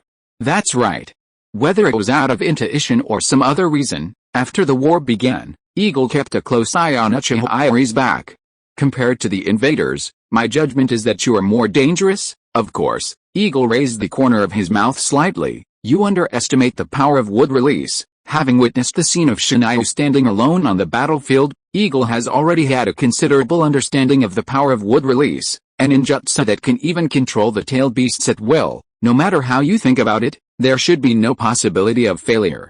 So please behave yourself. Haha. Irie smiled brightly for the first time, and she gently covered her lips. But I still want to go to the scene of the incident to take a look. Boom, the terrible shock wave finally exploded outside Konoha village. The dividing line that ended abruptly. Sage mode has been released. Why? Zhanayong looked at Pain standing opposite him with some confusion. At that moment just now, that sense of crisis, there is no doubt that Pain's outstretched right hand was not meaningless. Instead, it was more like an instinctive warning. He had indeed intended to do something. But what was puzzling was that, in this life or death struggle, he had chosen to withdraw at the last moment, merely forcibly dodging Shinayu's attack. This strange decision, combined with Pain's previous anomalies, made Shinayu decide to pause for a moment. There's no reason, it's just a difference in how we judge damage. Tendo's voice remained cold and emotionless, as if the injured arm wasn't his own. He didn't even frown. After all, the weak who sacrifice their lives will never be favored by fate. His tone remained unchanged, only his words became slower and deeper. And it was precisely because of these simple words that Shinayu's pupils suddenly constricted. That's right, he hadn't forgotten these words. These were the last words he had given Yahiko before leaving. So that's it. So that's how it was. The familiar smile curled up his lips again, and all the causes and consequences finally connected in his mind. His powerful perception informed Shinayu that the Konoha ninja had already roughly dealt with the situation in the village. Reinforcements were about to arrive. Wood release, Tree World arrives. P.S. The recommendations of the past 2 days are obviously not good. Come on everyone. Chapter 202, Troubled Times. Sage mode had been deactivated, and the jutsu that would have been fatal to ordinary ninjas was clearly no match for Pain. With a single touch, they separated, and with the tremendous shockwaves of the jutsu, Pain, who had attacked Konoha, unexpectedly withdrew with a rather anticlimactic abandon. No, if Shinju's suspicions were correct, then leaving at this point made perfect sense. Senju chose not to pursue, but instead remained obediently, watching Pain disappear in silence. Putting aside the ironclad principle of not pursuing a disparate enemy, even if he had considered the purpose of this operation, he would definitely not have chosen to pursue. After all, even without actual combat, Pain probably wouldn't be so careless as to believe he could defeat or even destroy Konoha on his own. Thinking further, Nagato was still under the influence of Uchiha Madara, or his agents, and was preparing to execute a Munai plan. Then Pain's target must be Pepper, the Nine-Tails Jinchuriki.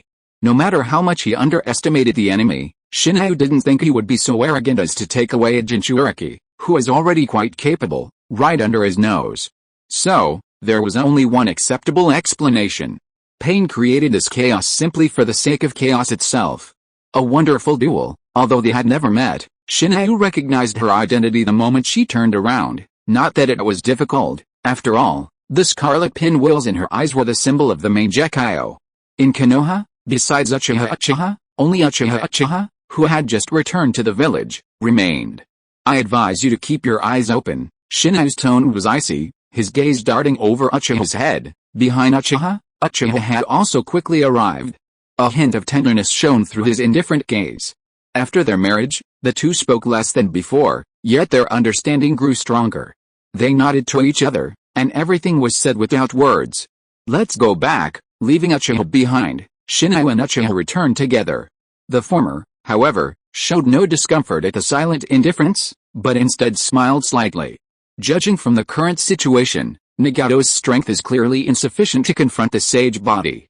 No, it should be said that even if a full-scale conflict were to break out, he might not gain any advantage. However, none of this matters. The plot has been laid, and the plan for this attack has been completed. Namikaze Minato has become Konoha's only option. Now, after the Third World War, the long-awaited twins of Konoha finally have the chance to truly assume the helm of Konoha. This is undoubtedly a thrilling and joyful occasion for the ninja who witnessed the last war. The succession ceremony for the Yondaime will likely take place later, but for Minato, who has just recovered from his injuries, and Shinju, who is still struggling with his inner demons, there is another joyous event to look forward to. As close as brothers since childhood, they have always been together in everything, from playing together to fighting on the battlefield. They even chose the same wedding date. And this time, perhaps unexpectedly, but also as expected, during a routine physical examination at Konoha, sisters-in-law Kushina and Washi were both confirmed to be pregnant. This means that both Shinju and Minato, two young cage-level powerhouses, will soon enjoy the joy of becoming fathers. And it's not just these two. The entire Konoha is rejoicing over these two newborns. Wherever leaves flutter, fire burns, its shadows illuminating the village and sending new leaves into the air. A ninja's true strength is revealed when they protect those they cherish most. Konoha is like a truly mighty tree, and now, with powerful warriors rising one after another, the next generation of heroes is eager to ascend this majestic stage, the center of the ninja world. Konoha's roots are strong enough, just like the legendary Sannin who dominated the ninja world. Now, supported by time, space, and wood release, Konoha has begun to nurture the next generation of powerful warriors. Well, it's indeed very dramatic, but as the Yondaime and the head of the root organization, and even more so as two young men who have just become fathers, Minato and Shinju could no longer care about the gauze still wrapped around their foreheads, or the inner demons that were still haunting them. Books such as parenting manuals and precautions for postpartum women had been delivered to them by Mizuho. Hey, Shinju. It is said that the best sleeping position for pregnant women is to lie on their left side. This is good for the development of the fetus and also helps the mother to fall asleep. Write it down, hey. Shinju. The book says that pregnant women are not allowed to sit in the bath. This is not good for the baby. Write it down, hey. Write it all down. P.S. Third update. Everything is requested. End of this chapter. Thank you so much for reading until the end. Don't forget to give it a like. Looking for more exclusive content and immediate access? Subscribe to our Patreon. Remember, every like, subscription or donation encourages us to continue. Thank you all. See you in the next video.